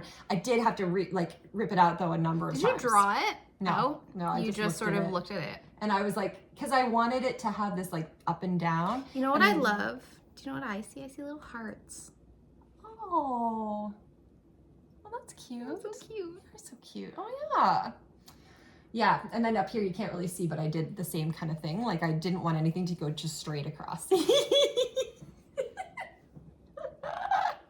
feel like a Christmas gnome. You do look like a Christmas gnome. I can't wait to see this on the. Is this our screenshot? Is this it? I'm sure anybody who's watched our podcast would be like, yeah, that looks about right. Yeah, it looks like Carmen and Jackie are doing their thing. That's about the way it is. So cute. Anyway, so cute. So cute. Color work is the fun. Okay. Yeah, you love color work. Color work Yeah, I think for me, yeah, color work is your cables. And I think maybe it's because of all the years of gray. That there is a part of you there is nothing more satisfying to me than watching colors play together. Oh, I know. And when you just like nailed it. It does feel really good. You know what's so interesting? When I look at it here, the green almost looks purple. Do you see that? Oh, I can see it now. That's so cool. Oh my Isn't God. that It's cool? like it just shifted in my mind. It just shifted to purple. Oh, that's so weird. Oh. Beautiful, beautiful hat. Love so much. This is a total aside, but I play golf and I like to use colored golf balls. Like I'm not professional at all or classy. And people love Oh, is that a thing? Oh, That only serious golfers use white use balls. white? I mean, most people use white balls. It's kind of funny to use colored balls. I love my colored balls. Anyway, one color I have is a purple. We don't have any of them here. Anyway, it is the imperfect purple for the green of the grass. It's the same color, even though it's quite a purple. Weird. The value or whatever just happened there is like, you can't see the ball. It'll be like, right, you can't see the ball on the green grass. And it's a very purple. It's not greeny purple. I don't think you could have greeny purple. That would be brown. That'd be weird. So anyway, there you go. Next time I'll bring a ball and I'll be like, this is the one. It's so like. Now I do see you purple. see it? Now I see purple. I do. Like I also see green, but like Yeah. okay, it's green it's when here. I want to. But like it Yeah. could look purple. Whoa. There you go. So if we're not doing split screens on you, we're doing Look up. color illusions. Look up from your knitting. Yeah, what? That's so true. How much of a podcast do we actually watch? Really? So Little bits. We look little and we go, bits. oh yes. at the beginning, I watch when people show the finished objects, Yeah. and then most people talk about their finished objects for like 10 minutes, and then I look up again for their next finished object. But I know y'all are like splitting for sleeves. You're doing something complex because we do it like 30 minutes per finished object and meander around. Yeah, you're doing your laundry. We've heard doing laundry, finishing like a menial finish. tasks. Yes, I love it. I love it. We get to be Amazing. part of these things with you. It's wonderful. Oh, so good. Yeah. So good. Do you have another Seriously. FO you want to talk about? FO? I have one more FO, but I feel like it goes better with. We'll do it at the end. Okay. Why don't you show an FO or a whip? I can do. What else do you have? I do have a cutie pair of socks. Oh my god! Okay. I love a pair of knit socks. And I will say, at the end of the day, a pair of rustic wool socks, like no nylon, no superwash, is my favorite. My feet are the happiest in that. Next would be actually superwash with mohair, which I should be doing. Ooh. Oh my god. Interesting. That is heaven for feet. That's your favorite foot thing? Yes, but the thing is, especially the rustic wools, like, I mean, there's been lots of talk about this. Some people don't have a problem with it. I mean, if I do my rustic wools and didn't wear them in my docks and my like big heavy boots, like they would stay, but I don't, and so I get holes in them. So anyway, I felt like making a sock. I felt like making a Christmas sock. And so, okay, I'll show you first. Look at these funny heels. Look at them. They're just sticking out. They are not blocked, clearly. This is a colorway that was done by Yarn Indulgences, who's a Canadian dyer now out east. I think she's in Nova Scotia, New Brunswick, somewhere out east Canada. She makes lovely things. I think she's the first, she or Debbie from Loving Path were the two that I started when I had my like knitting renaissance. They were the ones that I would buy from because my local yarn store carried their stuff. Anyway, so I just saw her come up and I was like, it was the cutest little colorway. I feel like Christmas wise, like these colors, So cute. like it's like a bluey green, like a spruce green with the white that changes, and some of it had that zebra. Oh, I could have brought the little ball, but anyway, I love them. This was making me feel very, very festive. Mm-hmm. Now, look how tiny do they look really tiny? They look small. Yeah. So I used the trusty toe up sock recipe by Tanis from Tanis Fiber Arts, free on Ravelry. I'd made a pair of Christmas socks a few years ago with this, with one of those self-striping socks. And I was like, oh, I'll do this again. Now, it was supposed to be, it's a free pattern, so I can say it was supposed to be on size 1 needles, US ones. And I don't know where those are. Like, I can't find them in my little set. They're lost. It's so annoying. I'm gonna have to buy a whole other set. No, I don't have to do that, but maybe I will. Anyway, so I decided, I was like, what do I go with? Do I go with 1.5? Do I go bigger? Or do I go smaller? And I didn't feel like doing a lot of knitting, so I was like, bigger. Because bigger needle means less stitches. Yeah. So I decided to go down. I had originally done the size 2, decided to go down to the size 1 and thought, which was I think 60 stitches altogether. Turns out I knit the toe. You start off with like it's a toe up sock obviously. So you do your little like Judy's magic cast on. Thank you. Yes. And then you just go, but this was getting so big. So I tried it on. I was like, oh my God. So I had to pull back. And I pulled back to 26 stitches each, so like 52. I went down from 60 to 52 stitches. Whoa. I know. So, and I will say part of the reason is I find that when I make socks, they really fit beautifully when I first try them on. Mm. And then over time, they stretch a little, right? Mm-hmm. So I was like, no, I don't want to have that. So I decided to make them smaller. Extra. And then usually the distance here, you go, and I remember Andrea Mowry, I think, saying that like, where your heel or your foot goes, and this is the joint, that where that line goes when you raise your foot up is where you should knit to before you start the heel. The heel. But good I tip. Actually did about, it might have even been like about an inch, maybe shorter than the crease. Yes. The foot crease. So I made it shorter so that it would be stretched over my heel. Okay.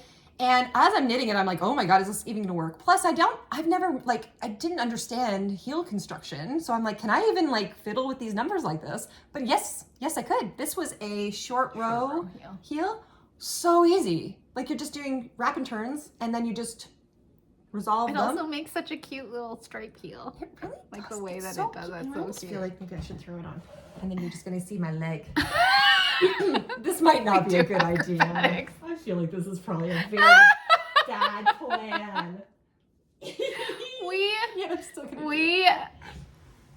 We do crazy things on this podcast. God.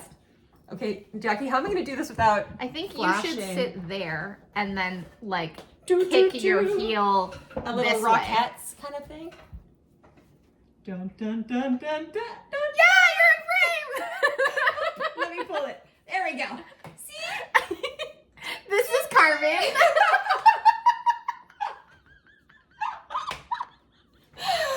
Oh my God. But it's just such, you'll just have to talk about it. See? Cute. It's such a cute little heel. Like it's a cute little sock. So then, all proud of myself, and I'm like, well, I can keep, I'm just modding everything. So then I was knitting up and I was worried that it wasn't gonna get over, but it all worked out fine. I did not increase.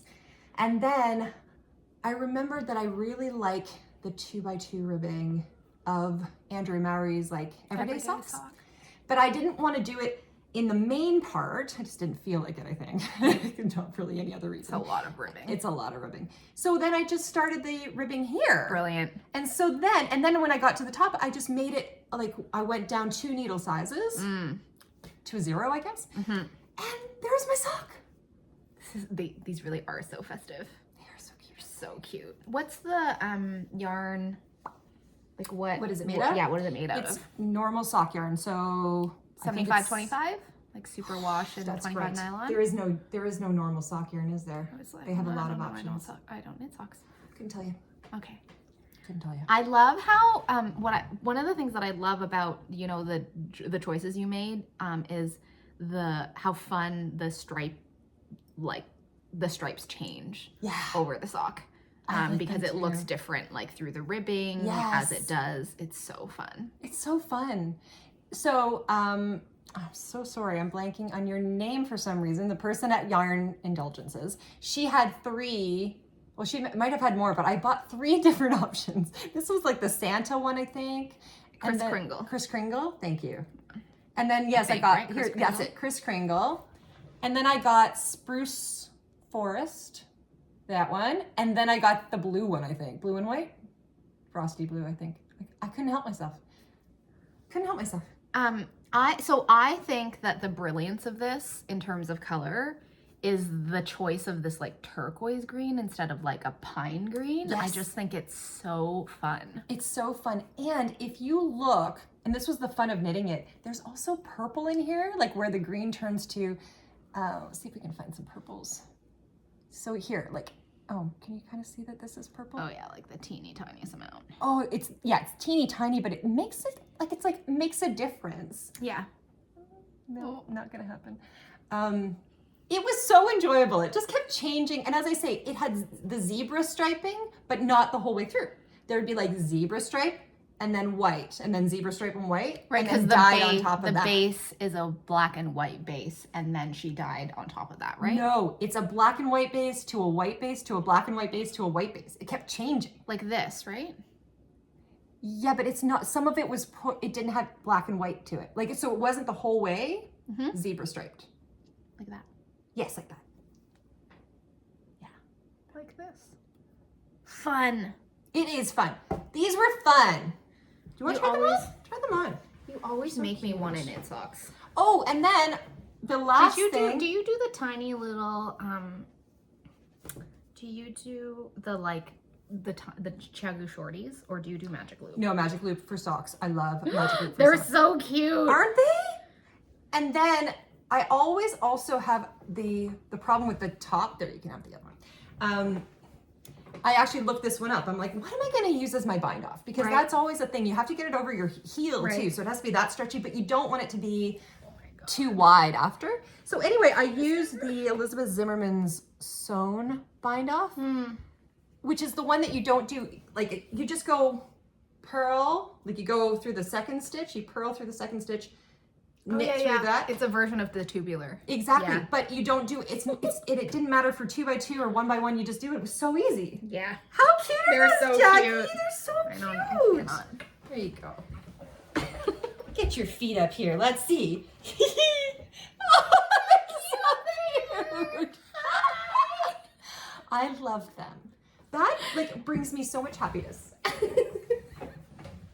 And they don't take any time. I have half a ball left. I don't know that that's true. What? That they don't take any time. I do quite like the way these feel. I think the ribbing is they're real. It sucks. It's a nice sucking like in. it hugs you. I will make my socks. I feel like with this recipe for Trusty toe-up sock. These well, but it's trusty toe-up sock changed in every way.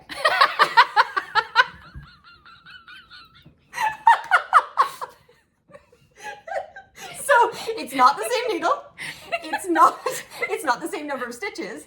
It is the short row heel, but construction not is the same. in the same way because it's like, it's less things, whatever. You do fewer short rows because your stitch count changed. That's right. Okay. And then I added the ribbing. It doesn't have ribbing. And yeah, it's all different. And it's a different bind off. Hey, so did you write these things down, Carmen? I want to. I have not yet, but I did just say it here at least. Yeah, it's true. So, and I do want to put that on Ravelry because I love them and they're so comfy. And they did not take long because they're shorter socks. They're smaller socks. Like I'm pulling them on, right? So it's like less space to be knitting. Yeah. And there is something, this is where I was saying, like, there's something about the magic loop sock that I love. I don't love a magic loop sleeve, funny enough. I don't ever do magic loop for my sleeve if I can avoid it. But the sock is because you do the top and the bottom of a sock.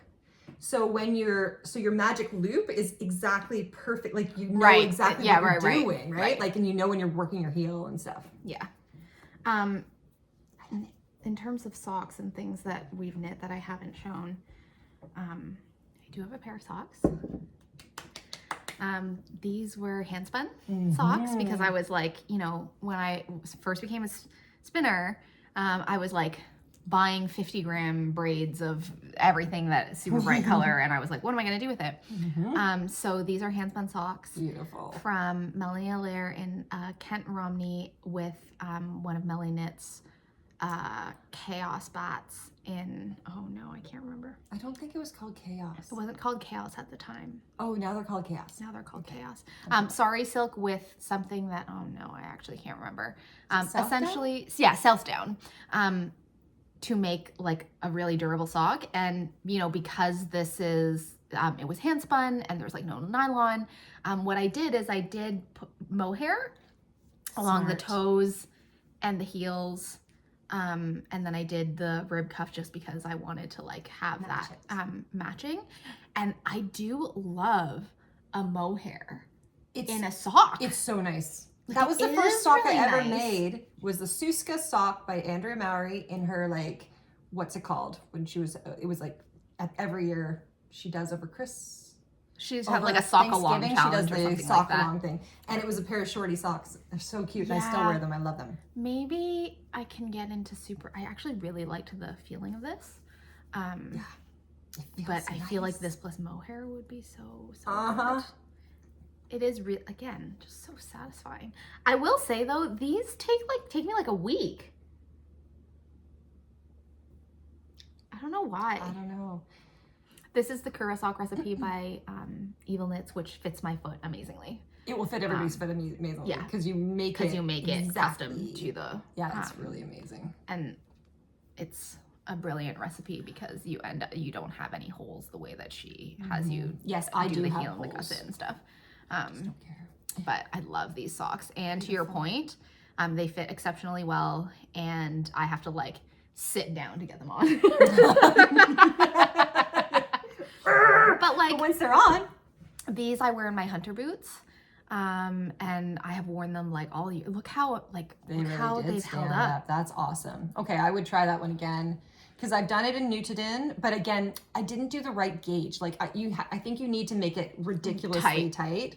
That's what I was going to ask. Maybe it feels like these they go a lot slower because you usually knit such a loose thing. Yeah. Right? So for me to knit socks, and this is part of the reason why I don't knit socks, is I'm knitting on a 0, 000 or a 00. I can't remember, but it's a 0, which hurts.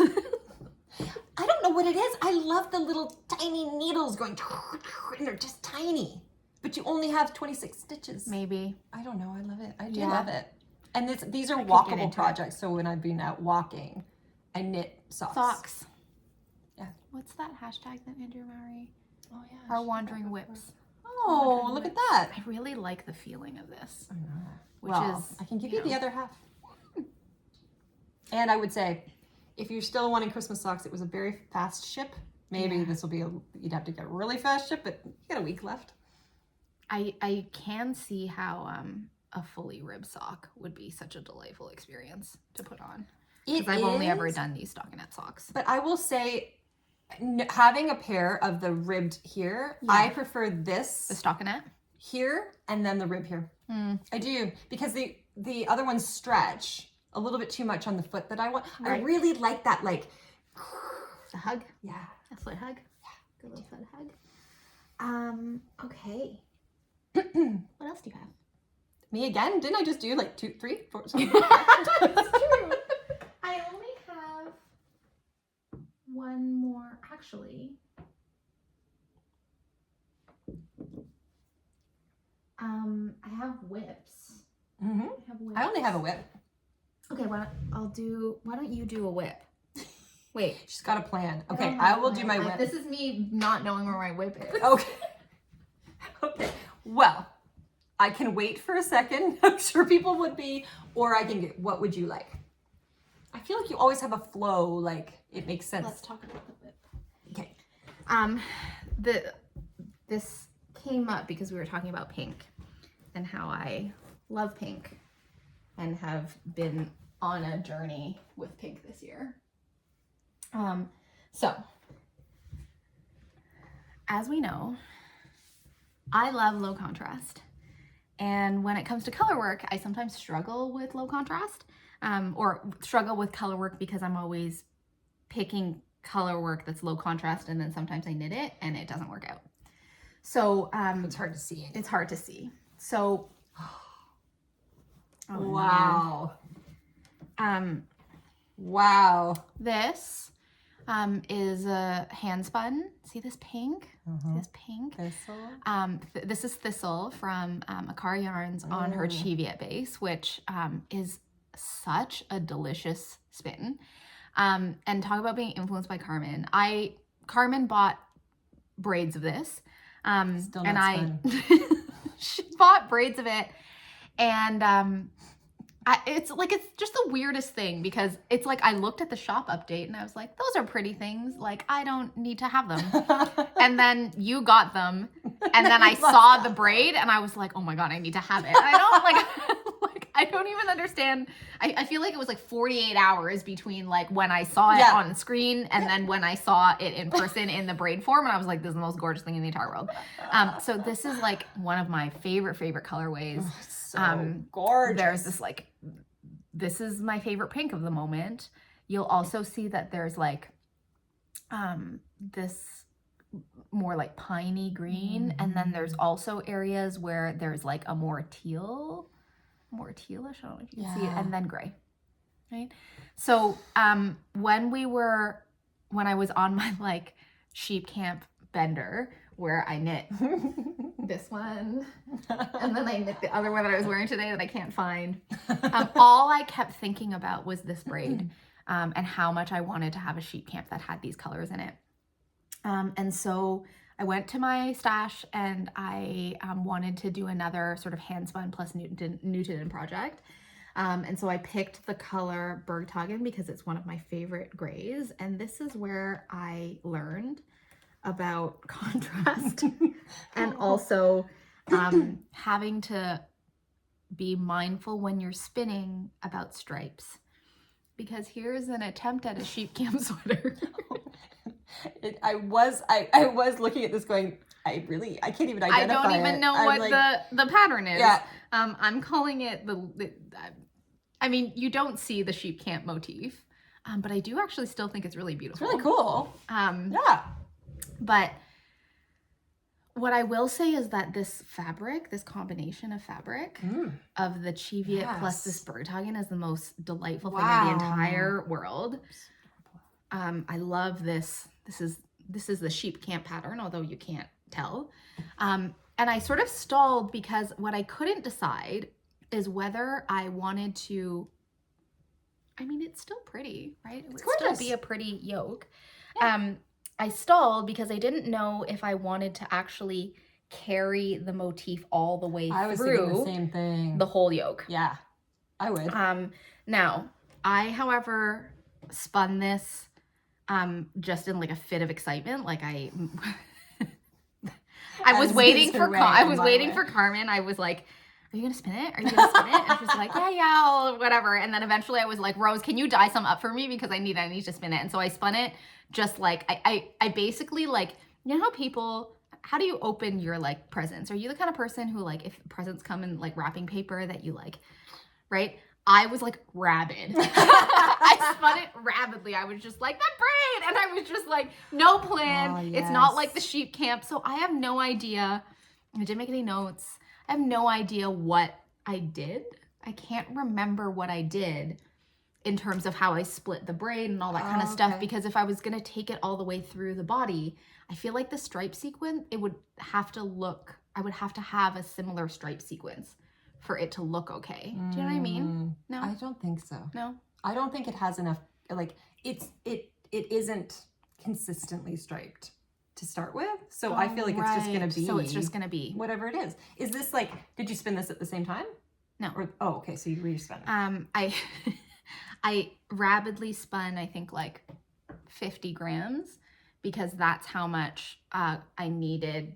For the or yoke. Maybe like 75. That's how much I needed for this yoke. So I only spun at that time enough for the yoke.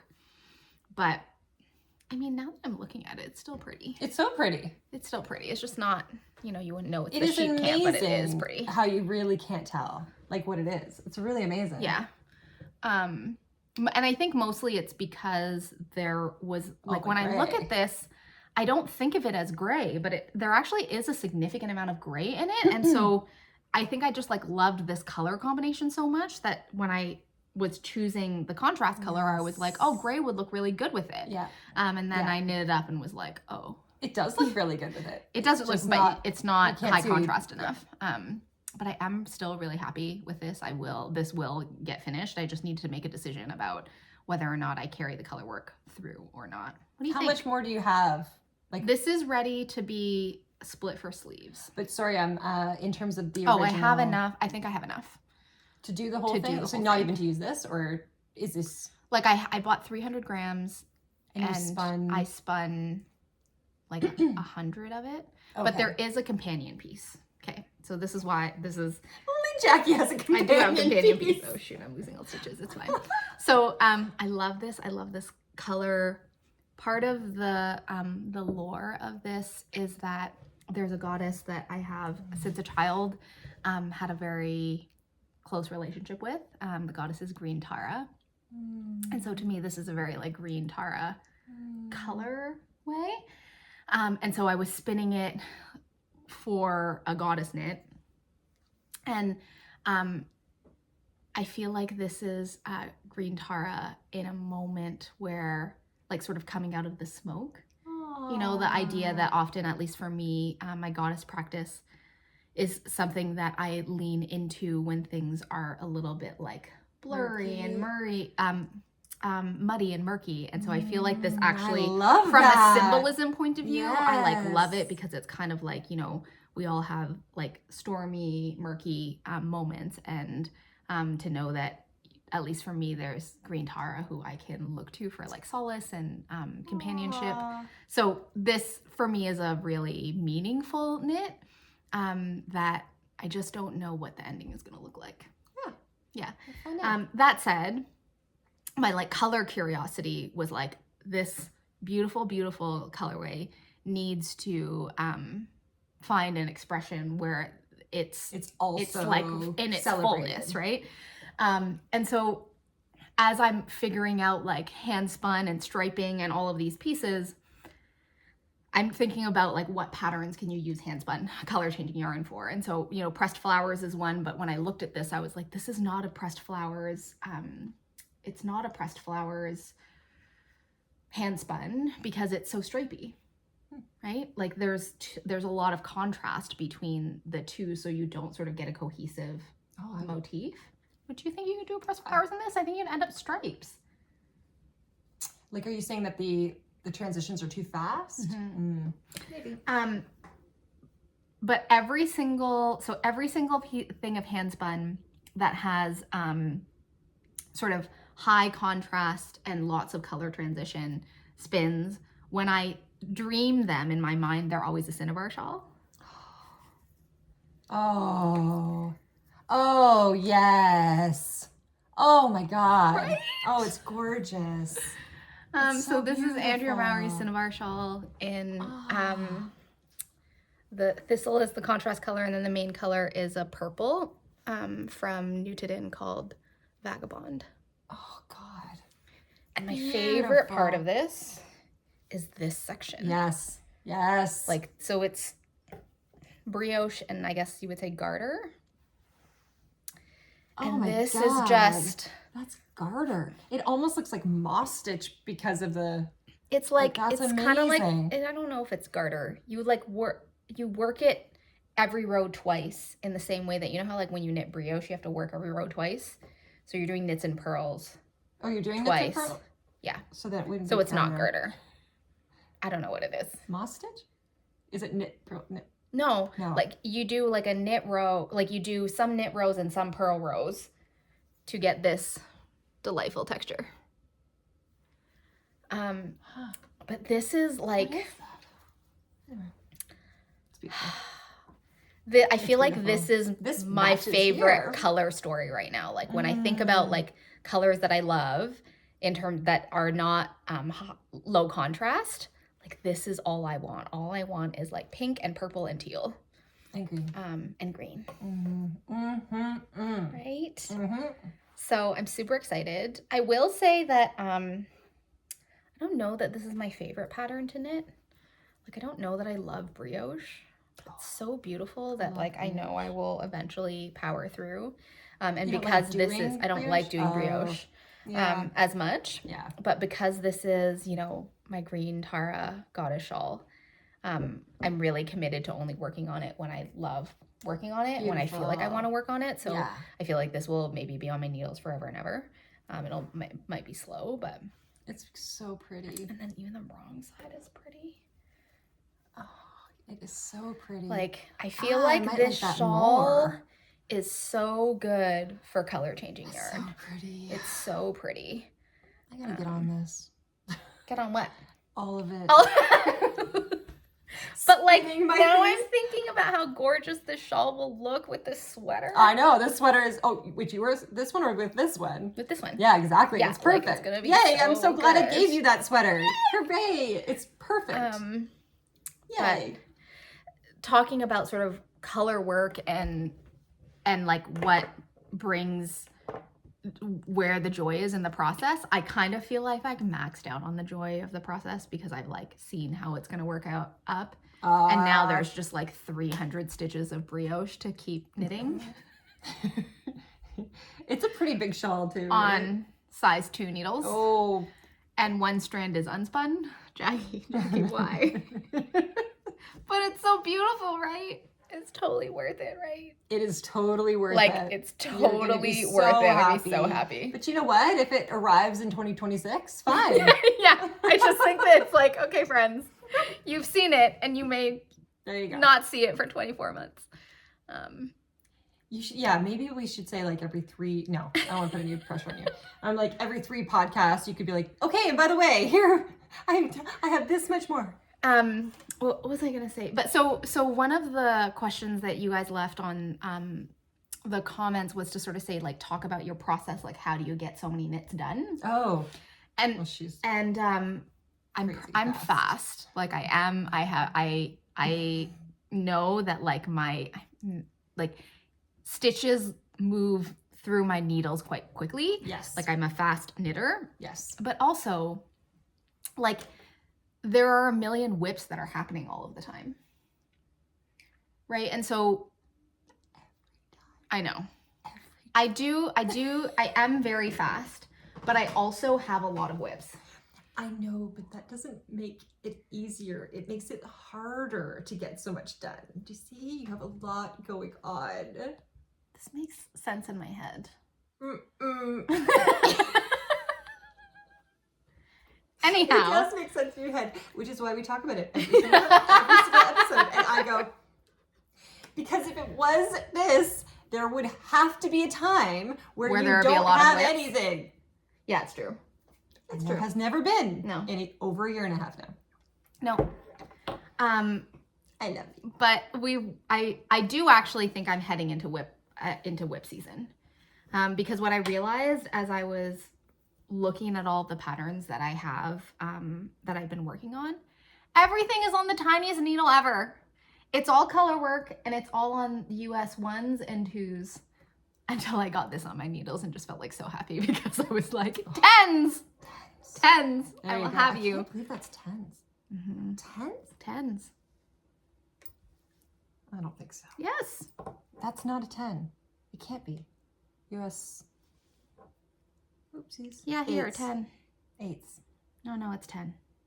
Well, this one's an 8. Yeah, so okay. so this is, right. Okay, that makes One sense. of the things that there are two things that I feel like, I mean, I think knitting speed is related to many different things. I knit continental, so I think that makes me, like, I think people classically say that continental makes you faster. Definitely. And looser. But two things, I've noticed that there are two things that like significantly increase my speed. Not that I'm trying to be faster. But this does make sense. But okay, one is that if I don't look at what I'm knitting, I knit faster. I know that sounds really crazy. That makes sense. But it's almost like if I don't have the visual input, then my hands can just do what my hands are going to do. They'll flow. Yeah. So on like a stockinette project or a garter project, what I notice is that if I don't give my eyes something else to do, like if I'm not like watching a lecture or like reading a book, then it actually slows me down. Which is really surprising to me. That's cool. And I think I used to think that it was because I was distracted by something else, like my attention was somewhere else, so it felt like the knitting was going faster. But no, categorically, it's faster. Because my husband is like, because we will like sit and we'll watch a show. And if we're watching something with like subtitles, he's like, every time we watch something with subtitles, it's like, it's fury.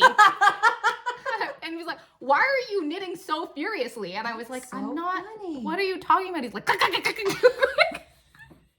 this is when I had the aha moment. That's right. That like, if I don't look at my knitting, I'm faster. And I feel like that's how I've been banging out fleurs. Because my fleur is the project that I like, I'm doing, I have read, I do the fleur while I like read a book. See, I gotta work more on that. Like I don't knit without looking very often. I need to force myself not to. Yes. And I remember I was at a point in my knitting journey where I was like, I know that my hands know how to do this. Yeah, I know that my hands know how to do this. And I was trying to read and knit at the same time. And like the pull to look at the knitting was too strong. Yes. So I started knitting with my eyes closed. Yes, I did this. I remember, I didn't bring my Musselburgh hat. Oh, maybe I do. Yes. When I knit that one, did I bring it? It's there. Oh, thank you. When I knit this one, it was after talking to you, and because this one you have this major. It's a giant amount of just knitting in the round, and that's where I was. It was so much easier over time, but then I haven't done it since. Yeah. So I can't remember what it is. I love this hat. This is also a favorite hat of yours. I wear this one all the time. All the time. Probably the most. Perfect black. It is, I know. Low mileage wool from Sierra of Crocus Country Shepherdess. And it was a mix of Gotland and alpaca, right? Thank you. Did I get this from Brittany or did we get this straight? Yeah. This was a old mill run that Sierra did before Brittany started being involved, but she because she's so busy with like life and her family and her work, and sort of caring for her flock so lovingly, Britt ended up reselling it for her. Speaking of which, random tangent, low mileage wool, which if you've been here for a while, you know that Carmen and I adore low mileage wool. Favorite thing. This is a favorite thing of mine. Low mileage wool, it's a BFL Gotland, predominantly BFL Gotland flock.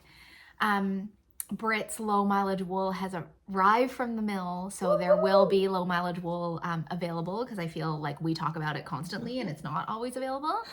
Love it. But what's really exciting, if you go on to Brit's grid, Crux Fibers will link her below, she did a live unboxing. Oh! And one of the things that this mill run has, which I'm so stoked for, is the combination of Gotland and alpaca, because I love that hat. I love the color of it. I love like the black, that sort of, you can't really see it here because of the background. It's just the perfect, cool, just a little bit chocolatey, but mostly cool. Oh, yeah. Do you even see chocolate? I don't even see chocolate. I see chocolate. Black. Like, I just love the dark blacky. Yeah. Charcoal, if anything. That comes from Gotland and alpaca, and so Brit with this mill run has more of this color. I don't really remember the weights. It's not live yet, but I know that it's arrived, and so Brit's like cataloging, and so I really do expect that in the coming months there will be low mileage wool, and I am super excited to try to get my hands on some of this BFL. Like the BFL Gotland alpaca blends, which I have a couple of skeins that I'm knitting into a shawl, but I remember in terms of favorite things, that hat and the feeling of that hat and the Gotland plus alpaca. Oh my god, I always wear this hat. It's so warm. It's really it's so long. held up really lovely. Yeah. Because I knit this last year. Close to the beginning of the year. It would have been the beginning because I cast on just after Christmas. Yeah. Do you think that one's favorite hat? Yeah. I mean, at the end of the day, I haven't tried this. Oh, is this a sneaky way? Was this your sneaky way of getting me to say that yes, and so I don't need this one? No, I just saw it. It does look amazing. Freaking hell. Yeah. Anyway, I love. Everybody's making muscle burras now, and they should, because there's a KAL going on like with handspun muscle burras. But what I love about this one not only is the color, is I think that a lot of people are knitting muscle burras out of fingering weight yarn. Like it's kind of a classic pattern that people do out of like fingering weight. What was mine? Yours is, I think it's fingering. Yeah. But I feel like the Gotland BFL alpaca makes for like such a it's like it was such a smart choice in terms of like pattern and hat, and it's like held up so well. It is perfect. It's perfect. I wear it all the time. And you know, I completely forgot this. Like, I was thinking about how I had knit this and how much I love it, and I was like, did I add a mohair? But I did not add a mohair. No. Just see how fluffy like it's fluffy halo gorgeousness. Yeah. Is just no, from it's that. Just from the thing. Just from. It's natural sheep's fleece. It is really like, perfect. It's like, I'm so appreciative of all of these, well, all of the producers, shepherds, shepherdesses that care for the animals so that the fiber is beautiful. So beautiful. But then also these people like MellyKnits, like Brit, like Donna from Wellington Fibers, who know how to put fleeces together in such a way to make a beautiful product. Yes. Yes. And then genius knitters who can take a skein of wool and be like, what can I knit with this that's going to honor what it is? Or happen onto that. I don't know how much I thought it through. Just was like, this will be nice. I think this will be very nice. I can't remember if it's fingering or sport, because you use 2 skeins, right? Can't remember. Can you get a muscle burra out of 1 skein of fingering? I feel like you can't. Like, when I look at how big it is. I don't think so. I don't think you can. But I remember that you when you knit this, you were like down, like you used basically to the end of it. That's right. That's right. Because I'm like, where's my extra? No, there was no extra. So it was 2. Were they 50 grams or were they 100 grams though? I have no idea. I know. I can't tell you. I have nothing. She has more information on this hat than me. So sorry we don't have stats. And also the thing with these mill runs is that every single mill run is different. So yeah, because the sheep keep growing. The sheep keep growing. The fleeces are different. The blends are different. So that Donna makes up different blends on the basis of the actual characteristics of the fleeces, which is of course related to breed, but also kind of not independent, but also every single year is different. Yeah, she's a genius for putting those things together. Everybody, they're all geniuses. Thank goodness for them. That's where they use their extra brain. Not for songs and color names. Thank God for them. knowledge. Yeah. All right. Okay. Well, speaking of here, do you want to try that? But if it looks good on you, I think it's gonna be too big for me. They all look good on you. They all look so good on you. Thank you. Non-toothpick, because I was also like, I've had a lot of toothpick. Yeah. So I had finished this one, the last time with all of that, just one. around and around in like size 2 needles. And so after our last podcast, I was also, I think because of my, my stealing of the Easy Like Sunday morning, I was like, I haven't Your rightful Nutiden for a long ownership. Thanks. Nutiden in a long time. And I just had this urge to knit in it. And there's a pattern that I had just liked for a long time. I felt like if I'm going to do Nutiden, I was going to really do Nutiden. So I decided to make a pattern called Varvinter by Brandon, whatever her name is. Anyway. Emily? Yes. Now which? Okay. It's a sweater dress. It's a dress. It's a dress. It's not done. I'm not at the dress yet. It is currently currently a very long sweater. I have got to put, okay. Sorry, I'm just struggling to know where front and back is. You're right. This is correct, I think. So in the pattern, the way that she wrote the short rows, I will just say, I won't give it away otherwise. Here, first of all, let me put it on. Oh my God, that color is so good on you. Oh, I love it. Hey? I don't, this is, again, I just feel like you're at home in that color. I bought something like 1,000 grams of this color. When I saw it, I was like, oh, I just love it so much. I like it's hardened. Skirt. I know. Harden, yeah. So Nutiden harden, which means hearth, I think. Oh God. Hello. I feel like I'm all like cozy. Yeah, so this is knit on size 11 needles. Yeah, so the big that needles. Is 8. I can't read these things anymore. 8 millimeters, I think. Yeah, 11. US 11. So I cast this on after our last podcast.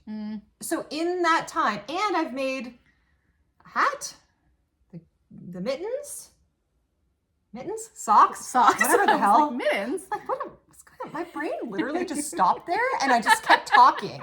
I'm like, just throw a word out. Nope, not the right one. Anyway, it's a lovely construction. So you do this like broken rib collar, and then you fold it over, and then you do like broken rib on the sleeves, and your regular it's just enough texture. It is. And then there's a little down the side, right? Seam detail. Love. And it's just easy. Now, I have a problem with it. I'm going to point out, because this is what we do. See this like whole piece? I'm hoping that either blocks out, or I can actually like do something to pull it in, or I wasn't sure if it was going to be on the front when I was doing it. Okay, so I noticed this last night, 2 nights ago, and I was already past it, and I just didn't want to pull it back. And I'm like, well, okay, so I had to drop down. What had happened, I think, is that sometimes with Nutiden, when Nutiden breaks, you can just overlap the strands and just keep knitting. Well, and at this point, I don't even twist it. I just, do it. But I think what happened was that I had 2 strands that looked like 2 stitches. So I knit because I noticed that there was a weird thing, and so it was big, so I had to drop it down. But because of that, I don't know if you can see this, there's so much space in between because there's extra. Interesting. Yeah. You could probably tighten it. I figured if you kind of go through each thing.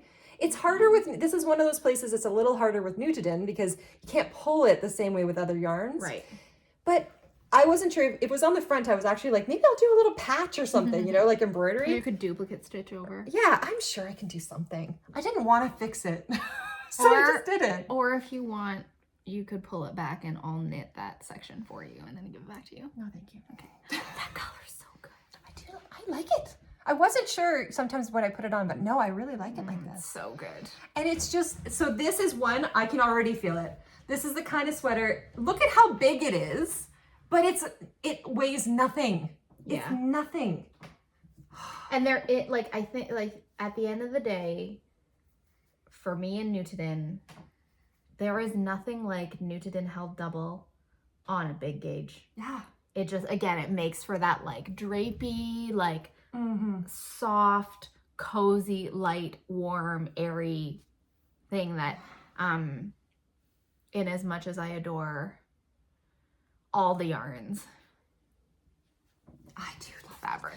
Like when you put it back on, like when you've knit in Nutiden and then you knit other things and you still love your other things, but then you put Nutiden back on, you're like, I know, it's been a while for you. It's been a while. It's been a while. Well, I've just had lots of other like yarns, right? Like and things like, And I do think, you know, I do think Nutiden, because of its unspun nature, can be knit into many different things. And then there are also some patterns that Nutiden is not going to create the aesthetic. And I think you've been in a place of the aesthetic and the things that you've been wanting to knit in terms of like garments and like the way that you want things to look.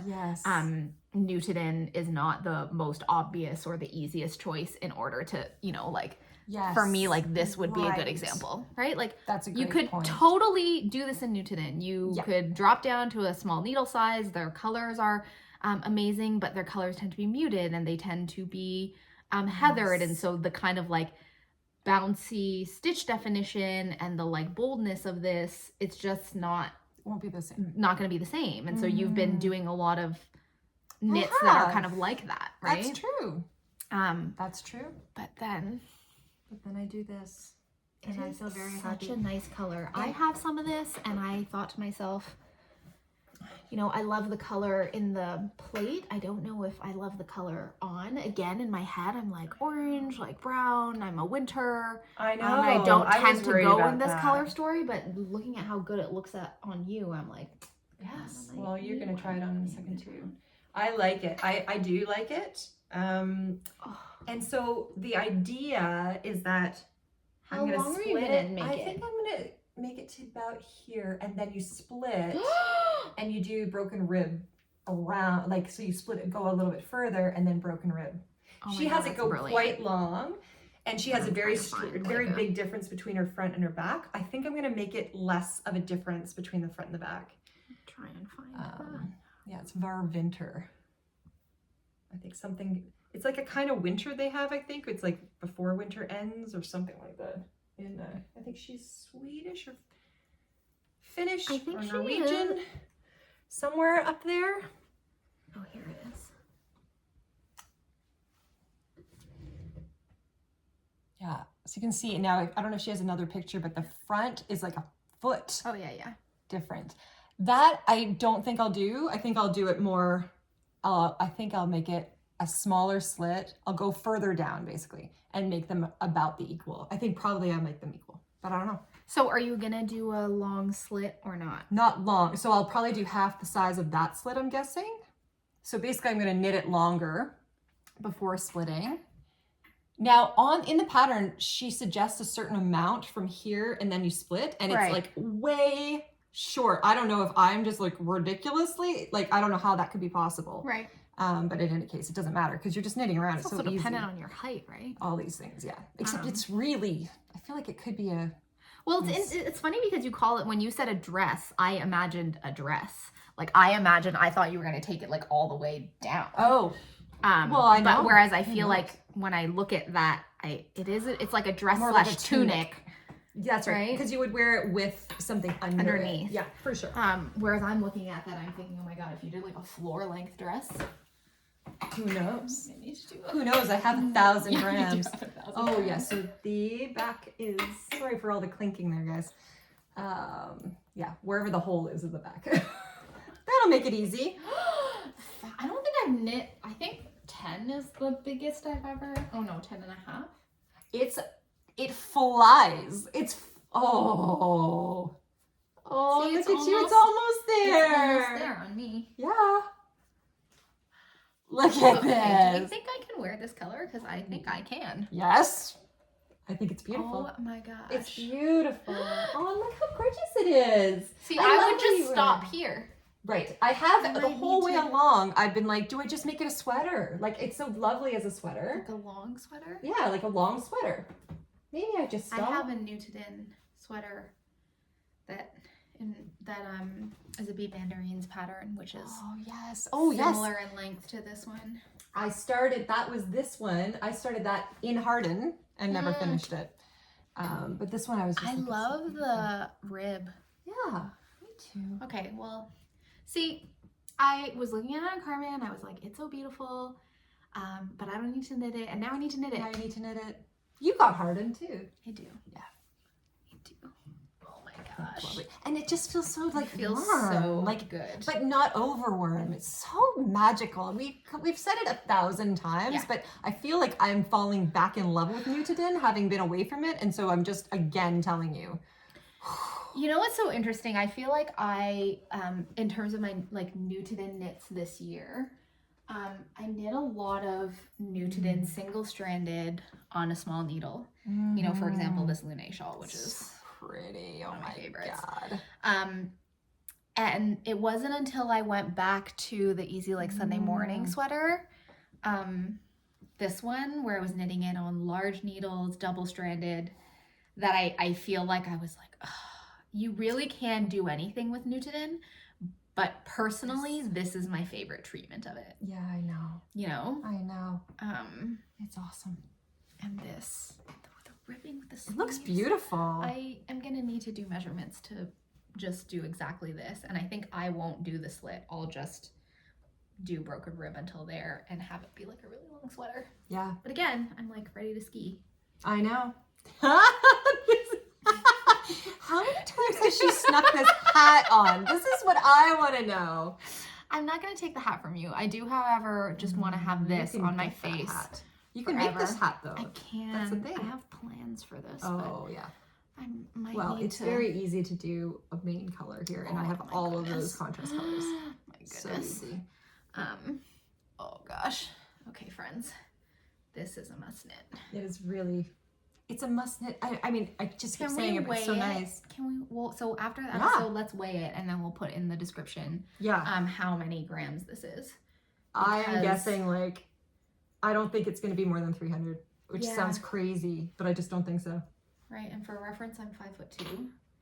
You know, whether you did a dress or not, I'm curious as to whether this could be done in 300 grams. Yes, I think it can.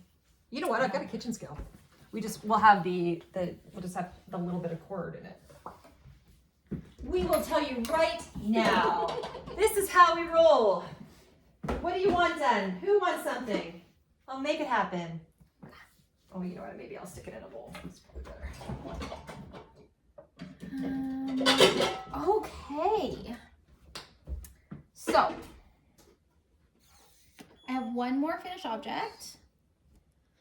Okay, hold on a second. Sorry. Don't know how to work it. One more finished object, and then I want to talk about our KAL. Oh, yes. And I'm wondering, Carmen, if you feel like there's anything else from like a year of knitting, from like our knitting year that you want to show or that you want to talk about. Possibly. 286. 286. Yep. Okay. Yep. So. This takes nothing. The other thing that I'll say from a Nutiden point of view is that I do think that the newer colorways, like post 2020, let's say the beginning of 2022, so like the past 24 months, I think the way that Hira, who is there, oh my gosh, I'm blanking on the Carter? Is she that? She's not the Carter. Is she a Carter? What is she? No, she makes what's the word for wool maker? Like makes the actual plates. Anyway, with the way that temperature and the wool combination and her new mats and that kind of stuff, the Nutiden blends from sort of 2020 onwards, I think, are extra delicious at this larger gauge. Right. Like some of the older colorways. Yes. Like you could definitely do like skinnier, I think, had more of certain breed types that they're not using as much, like Rhea and Gotland. Yes. Those I think might be a challenge at 11. I mean, it would fill out. I've knit on 10s and I'm loose and it does fill out, but I feel like there's something about that as you put it on. As I put it on, I really noticed the like floofiness of that, which is different from a lot of the Nutiden that I've been working at like single strand. Right. So is there anything as you look at your pile of like your year of knitting that you want to return to, that you feel like is noteworthy as a story that like that you're telling a different story about it now that it's had time to like age? Okay, I feel like what's coming up for me right now is the file drawer problem in science, where like things that don't work don't get published, right? So I actually have this need right now to say the things that didn't work. Like, so we were talking about all the things that did. Yeah. And I feel like I want to have like a disclaimer that there's obviously it's how I've knit things. It's not a problem with the pattern. It's just that like it didn't end up working for you. No. Now, this is funny. This one, I never wear. I almost never wear it. But it's so beautiful on. I don't know. Like, this is to me one of your most like beautiful knits. Oh my God. Oh my God. I don't know why. I never wear it. Never. Okay, so now that we're like taking time with it, why don't you think you wear it? Is it fit? I think it's a bit fit. I don't think I like what's happening here. I like the colors so much. I still love the colors. This is the Yokelore. Yokelore. Can't get the designer. In the description box. I don't know. I think it is. I don't think I like this. You don't like how it looks? Yeah. I don't think it looks flattering to me. Like, I mean, I have sweater or sleeves under here right now, but there's a feeling of extra bulk around here, yes, right? I don't like it. Now, I think my sleeves are actually, that's not probably very fair because I have literal sleeves underneath it, dress but sleeves. No, I don't know. It is stunning. I have worn it and people have been like, whoa. Yeah. What a gorgeous sweater. Yeah. Kathleen Eliza knits. Like, I'm like, oh, there's me. There's you. On there. I know. Pretty. This is shocking to me. I don't know. It is though, again, like this thing that I have that I keep coming back to as I look at my pile of knits is like, do we knit for our eyes or do we knit for the feeling? Right? And so to me, that, like, my guess is that to the eyes, it's amazing. Is it though? I don't even know it to my eyes. I don't think I like it. I don't think I like what it looks like around my arms. Really? Okay. I mean, maybe I should give it more of a chance. I think it doesn't, yeah. Yeah, so interesting. Can I turn on? Of course. I feel like I have a parallel knit where the story is similar in that I feel like visually it's stunning, and I do wear it, but I can only wear it in very specific situations. I've tried this on. I don't know. I remember trying it on. Oh, pretty. Oh, see, look how pretty that looks. That looks really pretty. Yes, that looks actually gorgeous. Very pretty. And I feel like this color I can't do. Not that I can't do it like to see, but like to me, I'm like, oh, it's so bright. It is very. And it's very like. It is a very bright color. Orange. Yes. I really want to try it on because I wanted to like feel. You see what I mean? Okay, because this is what I don't think it's visual. I don't think visually your arm looks big. Okay. But I do feel like it's bulky. Yes. Thank you. I agree with you. And it's something about it's like it's color work around arms and in this area. Yes. That I feel like you put it on and you were doing this thing with your arms that I was like, I know exactly what you're like fiddling with this part because it doesn't feel right. And now that I'm thinking about it, this was a weird raglan. It had 5 sections. Yeah, 5 points. So you're like, it's just, I mean, it's so pretty. So pretty. But that was a big pain to knit it with. Like, also I remember having to catch the floats in weird ways. Like, I don't know. I also feel like the raglan is too deep for you because it's just right for me. Yeah, I don't like it. I just don't like it. I'm not gonna wear it.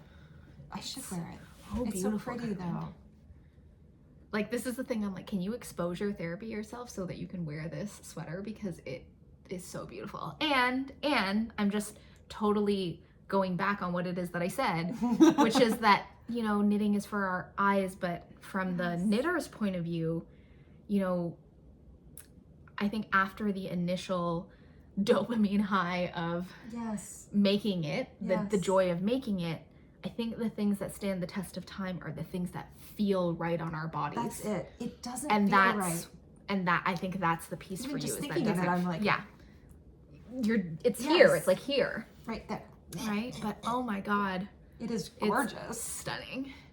And you know, it's our art, and so we get to decide. Yes. We get to decide what it is, because, you know, when I was driving over today and sort of saying or thinking, okay, we're gonna do like a year-end roundup maybe. Mm-hmm. I was like, what's the purpose of, or what's the value of doing a year-end like roundup when people have seen everything already? But I think I take it as an opportunity to be intentional and mindful about what I knit moving forward.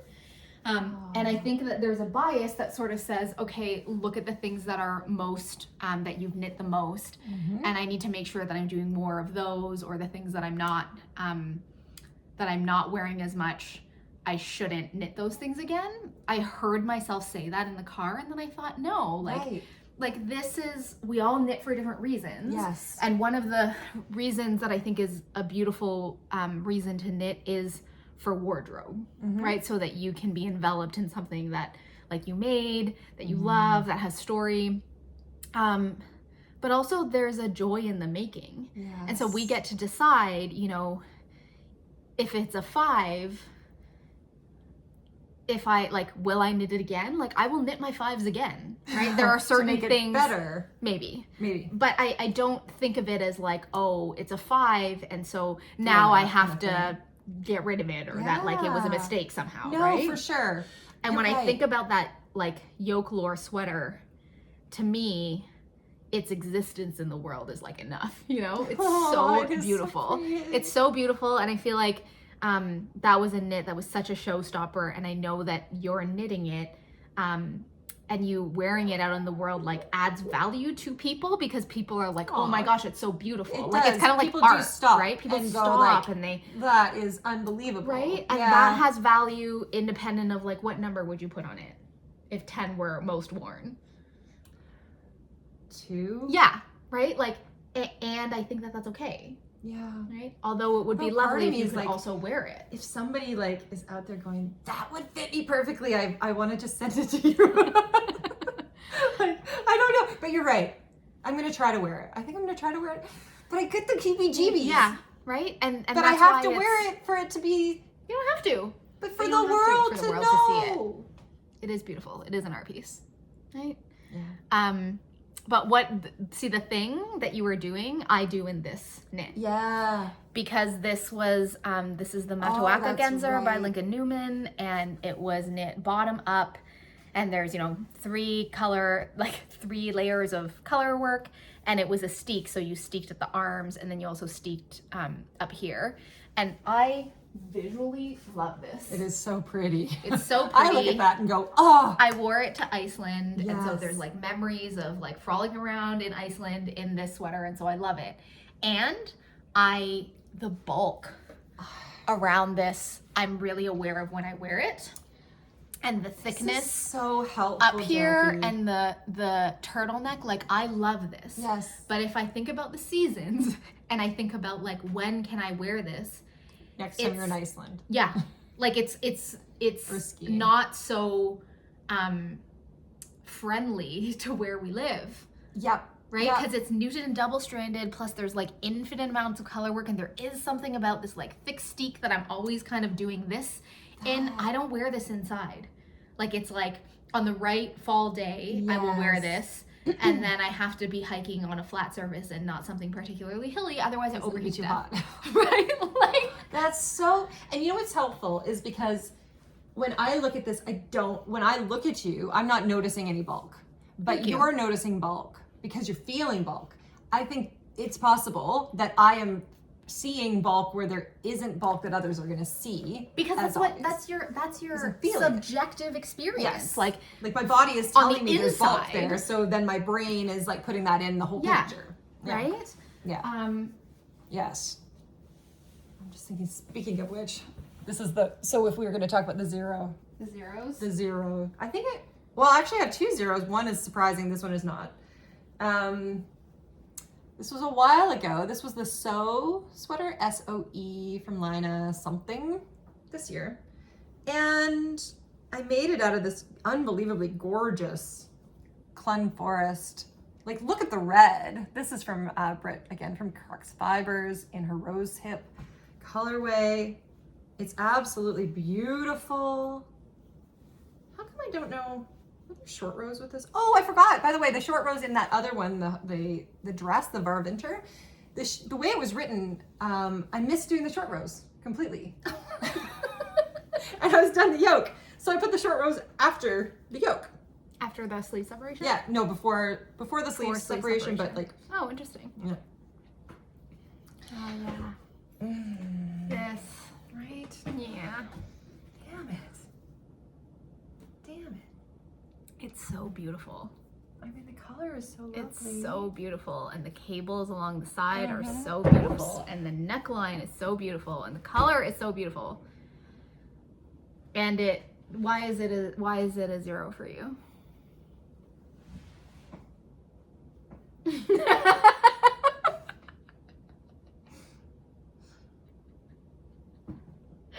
Because of this. All of it. All of it. Because of fit. Yeah.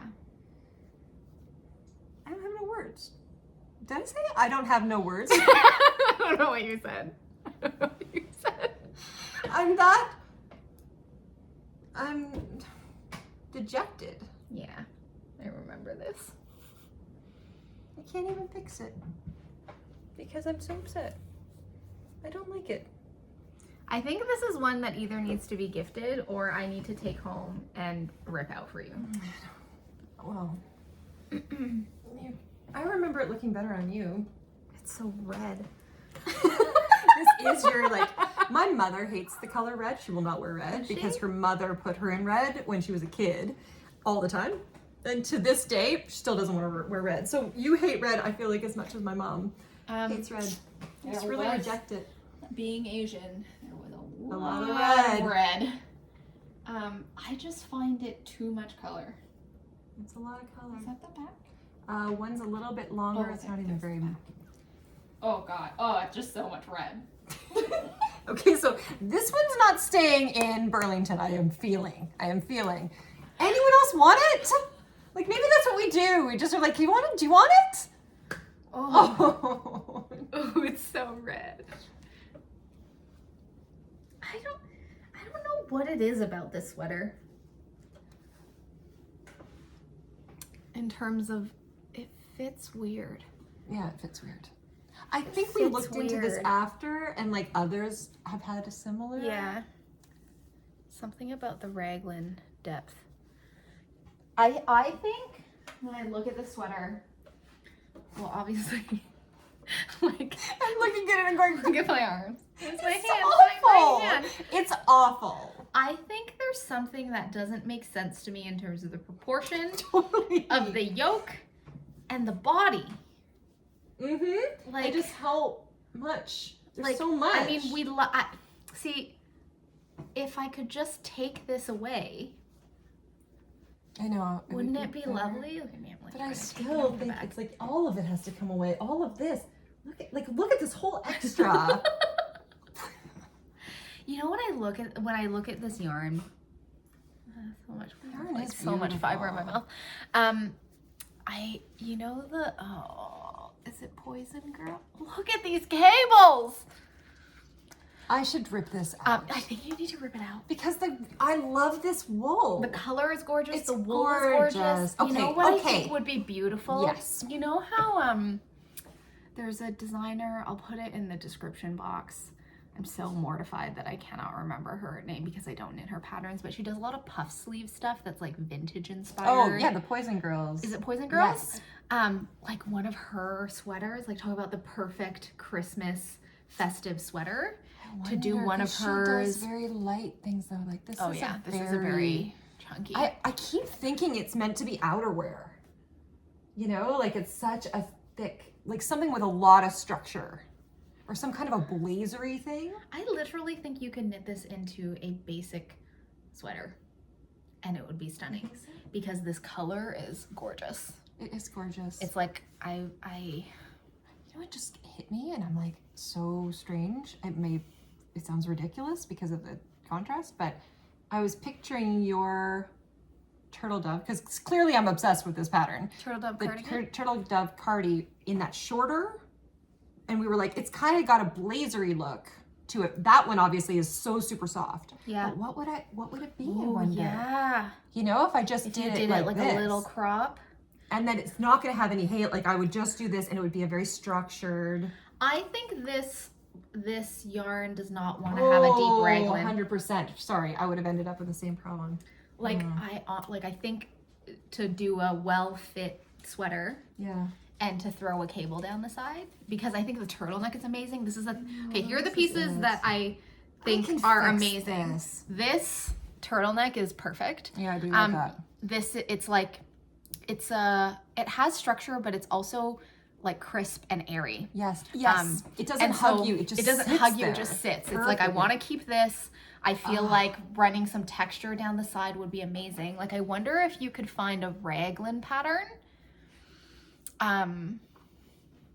Or like the Koyame by Joang knits, if you used it as a template. The only thing is, I wonder if part of why it stands up is the cable here. But I don't think the cable's the problem. The cable's not the problem. It's this right here. So I must be able to fix this. It's only in increases. Like the cable can stay. Yeah. I'll just rip this all out. The cable can stay. This, I just go deep, not as deep. Yeah, not as deep. You don't do as many increases. Yeah. Then it stretches here a bit better. Yeah. I think I think it's too wide. It's too wide. Yeah. I think it would look really nice in a fitted way. Yeah. And I think if you can find a base pattern, I think you're right. to do a raglan, because you like a raglan. Yeah. Right? And there's that, you knit that sweater that has the cable panel down the side, like there is a raglan seam, but there's also a cable down the side. The Koyame, I love that one. The Koyame is a saddle shoulder. There's another one that you knit that is a raglan, and it's not a saddle shoulder, but you just need to find a pattern at this gauge that fits you really well, and I think you could run this cable along the side. I think you're right. Oh, maybe you're thinking it's the she's such a cutie, Dragon Horde yarns. Yeah. It was like from Sabrina. Like it was a Sabrina thing. Hang on. You know what? I'm feeling a little more excited.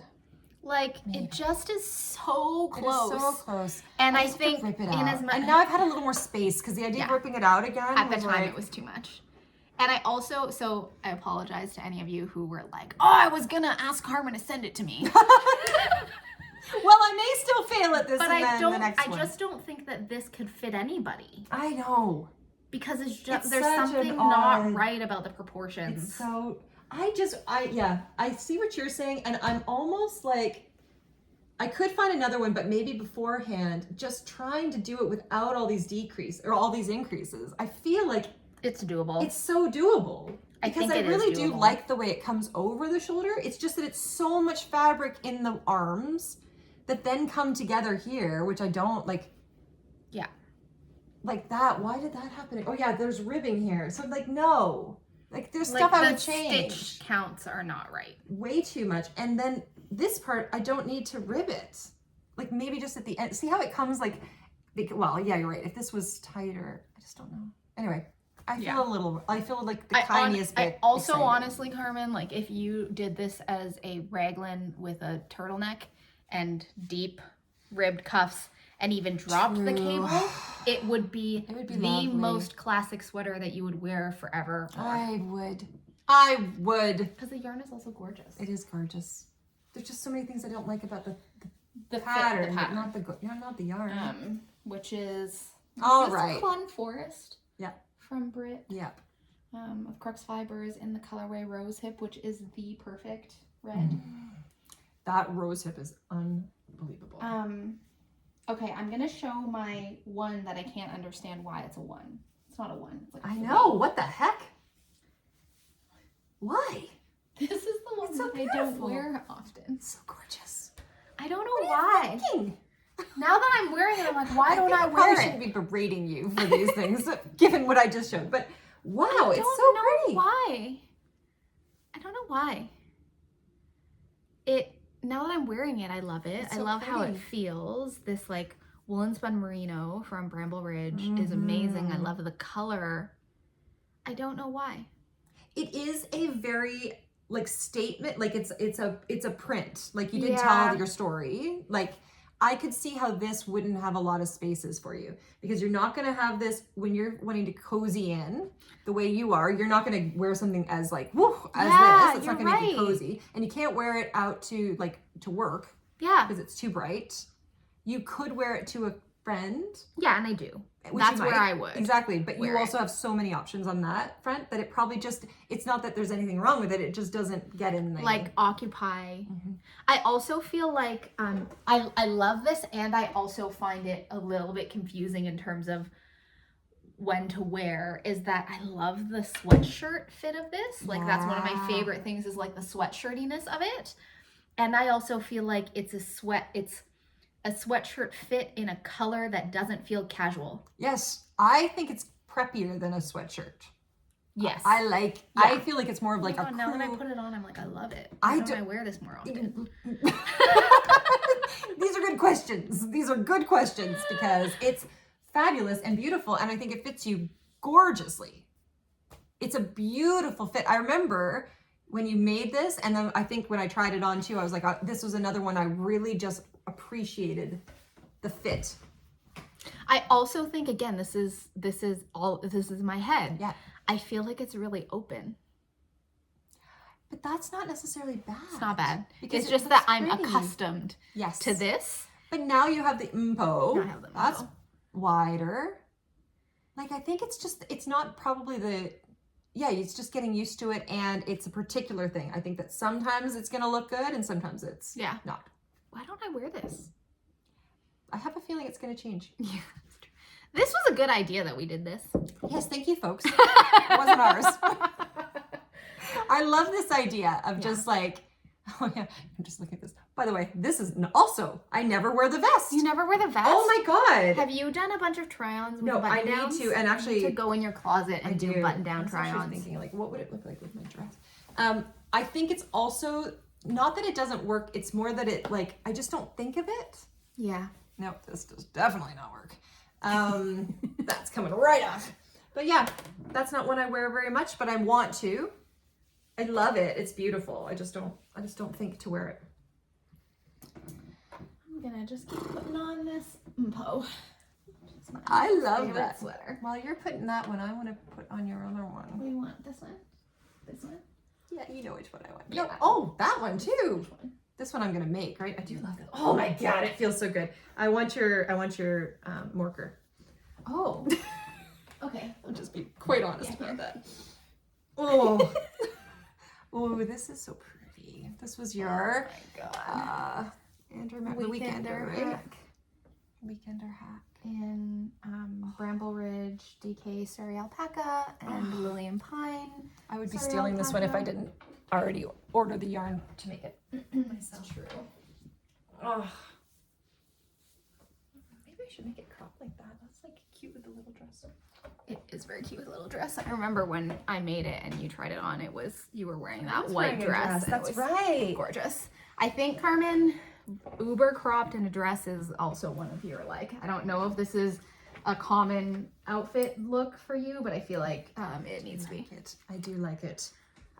Okay, I have one more finished object, and then I want to talk about community knitting. Aww. So we are just about at the end of our FleurALong KAL. I can't believe it.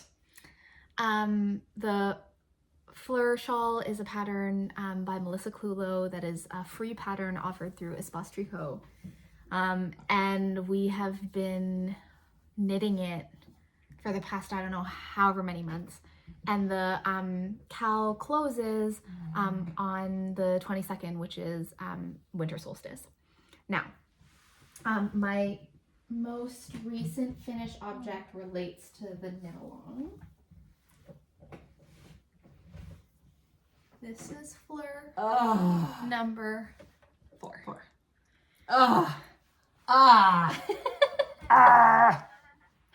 So this is knit in the original yarn that the sample was knit in, which is Sonder Yarn Co.'s Gray Space, which is a 75% superwash merino, 15% cashmere, and 10% silk.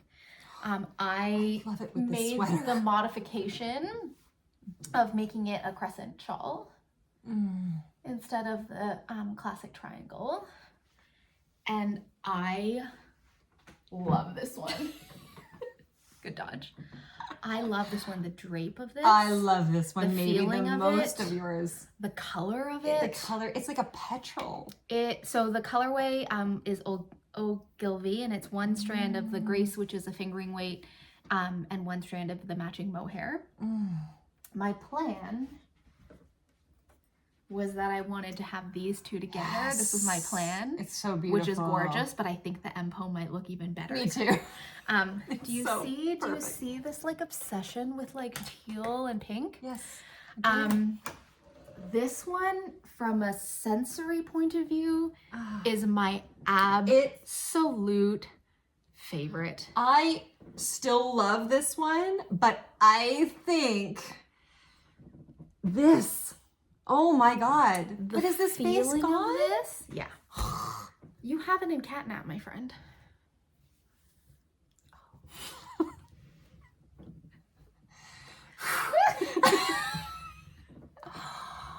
Oh my God. It is. Oh my God. Oh my God. Oh my God. I don't know. There's something about it. There's something about this base. Again, you know, I have been a holdout because I've been only knitting with Nutiden in terms of knitting patterns the way that they're written, and then also in the sample yarn. But I get it. The choice of this, it's a singles base. It's like a 1-ply singles with mohair and the drape of superwash with a little bit of silk, a little bit of cashmere. It's just absolute perfection, and I love it.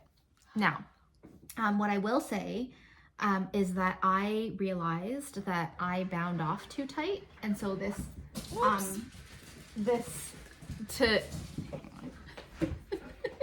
keep talking. I'll be right back. I realized that the way that I prefer to wear my shawls is is to toss it across, and this has the right depth and the right wingspan to do it. You'll see that when Carmen did it, she was like struggling to keep it over, and the reason for that is not the shawl shape. It's because the bind off is too tight. And so it like tightens around you can see, it's like constricted here. So I do need to pull out the bind off and bind it off again. Now in the pattern, it tells you to bind off loosely, and I did bind off loosely with a needle that is 3 sizes larger than the actual body. So I knit it like the needle size was a US 8, which is what was recommended in the pattern. But what I find, it's the weirdest thing. Again, like I don't think you can see it, but I can feel that the bind off is too tight. And so I have to rip it out. And I think what I might do is an Icelandic bind off. I don't know if it's because of this particular yarn base that I didn't have this like tight bind off situation with any of my other fleurs. But other than that, I do believe that it is perfect. I don't know what an Icelandic is, but I will say that sewn bind off too that I just did, Elizabeth Zimmerman's, was so easy. Yeah. See, that'd be really good. The Icelandic bind off I've done, I'm trying to say, this is an Icelandic bind off. Of course, I show it in like the fluorescent, fluffy mohair thing. It's quite easy to do. It's not a sewn bind off, but it's often recommended as the bind off that looks good with garter, and it's very stretchy. That's good. So I do have to. This is like almost finished, but I didn't want to rip it out. The feeling of it. It is so The feeling pretty. of it. It is I love the so color soft. of it. I do too. Oh my god. I mean, I do have 4. And I don't think I could pick favorites. It's like choosing between your children. But I am really happy that I took the time to knit this 4th one in sort of the original. Here's a question. So I know that Melissa's not gonna, so she's discontinuing this base. Yeah. Does Espace Tricot have a base that's similar to I'm that? not sure. I mean, I think that Merino Cashmere Silk, like MCS, it is a base that is available places. It is available, yes. Right? And I think there was a period of time that I remember a lot of indie dyers were working with this base. I think the key components would be, I think that it's a singles makes a difference to the drapiness. It's a singles. Yes. It's a fingering, and it's single. And I think the superwash again also gives it this like drapiness. Yeah. And for me, traditionally I find superwash and nylon to not feel as good on my hands as like Nutiden double stranded. Like it's just a different sort of sensory thing. Yeah. But I think the cashmere and the silk plus the mohair sort of create this like amazing sensation. So don't worry, you have the yarn for this because you bought it when we started the KAL. That's right. Which I have not done, and I will. But I was just thinking about like Yeah. So, because I love this so much, and I feel like it's a good nod to the like very origin of the pattern, for our prize, what we're gonna do is I managed to get my hands on some of the last Sonder yarn Grace, in a one-of-a-kind, really beautiful. I think it's reading a little more mint on the screen than it is in real life. I think it's a little bit grayer. It's a little bit bluer. So a fleur quantity, it's 2 skeins. Each skein is 490 yards. We're gonna give away to one of you these 2 skeins of the last of the Grace. And Espace Tricot so generously also is going to be providing a $50 gift card. Yes. So we'll bundle it together. What? Oh, bundle it together. Right? Whoa, that's quite a thing. That's an amazing prize. That makes sense. Makes sense. Totally. Right? I just assumed then you could get mohair. Right? Yes. So we'll get back to you. We'll talk about it. We'll get back to you. It's like one major It's like one massive prize or 2 baby prizes. What do you think? Y'all want 2 baby prizes, or do you want, see, if we have 2 prizes, then we have to make the decision about who's getting what, which makes it more complicated. That does make it more complicated. So I thought we would do like 1 epic prize, or maybe we'll talk about it and maybe we'll do 1 epic prize and 1 baby prize. Anyhow, there will be prizes. There will be prizes. There will be prizes. And we're going to choose, we're going to choose the winner by the end of this week. Yeah. And hopefully get this out to you pre-Boxing Day. Yeah. So in order to enter to win, we'll just ask you to post a picture of your whip or your FO of your fleur shawl using the hashtag FleurALong. And then we will randomly use a random number generator, pull up all the posts, and then choose one of you. If you do not have Instagram or social media, but you do use Ravelry, then you can find our Ravelry group. I'll link it below, and there'll be a thread where you can post your finished objects so that you can be entered, and we'll pool together all of the Ravelry posts and all of the Instagram posts, and we'll choose at least one winner and announce the winner in a post on our YouTube channel. Yes. Yeah. And for those who don't have social media or Ravelry, did we say you can, how would you contact us? If you don't have social media or Ravelry, leave a comment below and let us know, like, I finished the fleur. I finished the fleur, and we'll sort out what makes the most sense. So we don't want anybody to be excluded, especially if you have been participating with us. It's been so amazing gorgeous to watch pattern. Them come. They all keep coming out, and you're like, oh, and God, I love that one. Oh, I love that one. Yeah. Like, I can't stop myself. If you haven't checked out the hashtag, I do invite you to check out the hashtag, because people have done all kinds of creative things, like stripes and different stripes and solid colors and hand spun and variegated, and like it just has been such an amazing palette to work with. It has so much meaning to us in terms of the pattern, and we're just so happy that you've been fleuring along with us. I have one more that has to happen, which is this Carmen's original version. So you can keep fleuring along long into the future if you would like. And for forever. Amazing. Honestly, what I'm like. Amazing. I'm so happy that the extra brain space goes towards things like forever. It's just forever, FleurALong. So all the fleurs. All the fleurs. All the fleurs. You know, I think what's been the most fun, I can't remember if I've said this, but I've reflected on like how much joy the fleur brought me knitting this. And then it brought you so much joy. And part of the reason we did this KAL was to spread that joy. And I just feel it from the people who have made them. Yeah. The comments are just so constantly like, this is such a meaningful shawl to me. So whips are welcome. So if you want to cast on this little BB baby and do like one set of baubles, you're welcome to join us. Absolutely. All the fleurs. All the fleurs. All the fleurs. So talk about most worn. I feel like wherever I go, I have a fleur. There's always a fleur in my bag. There's always a fleur in the car. When she likes something. When I like something, I really like it. Yep. And I feel like, every single one has been an exploration. I have like a handspun one. I have 2 crescents. I have one that's farm yarn. And it just really has been the meditative companion knit as I've been doing a badillion color work and texture all through the year. Always a fleur. I love it. Just fury knitting fleurs with click, click, click, click, click.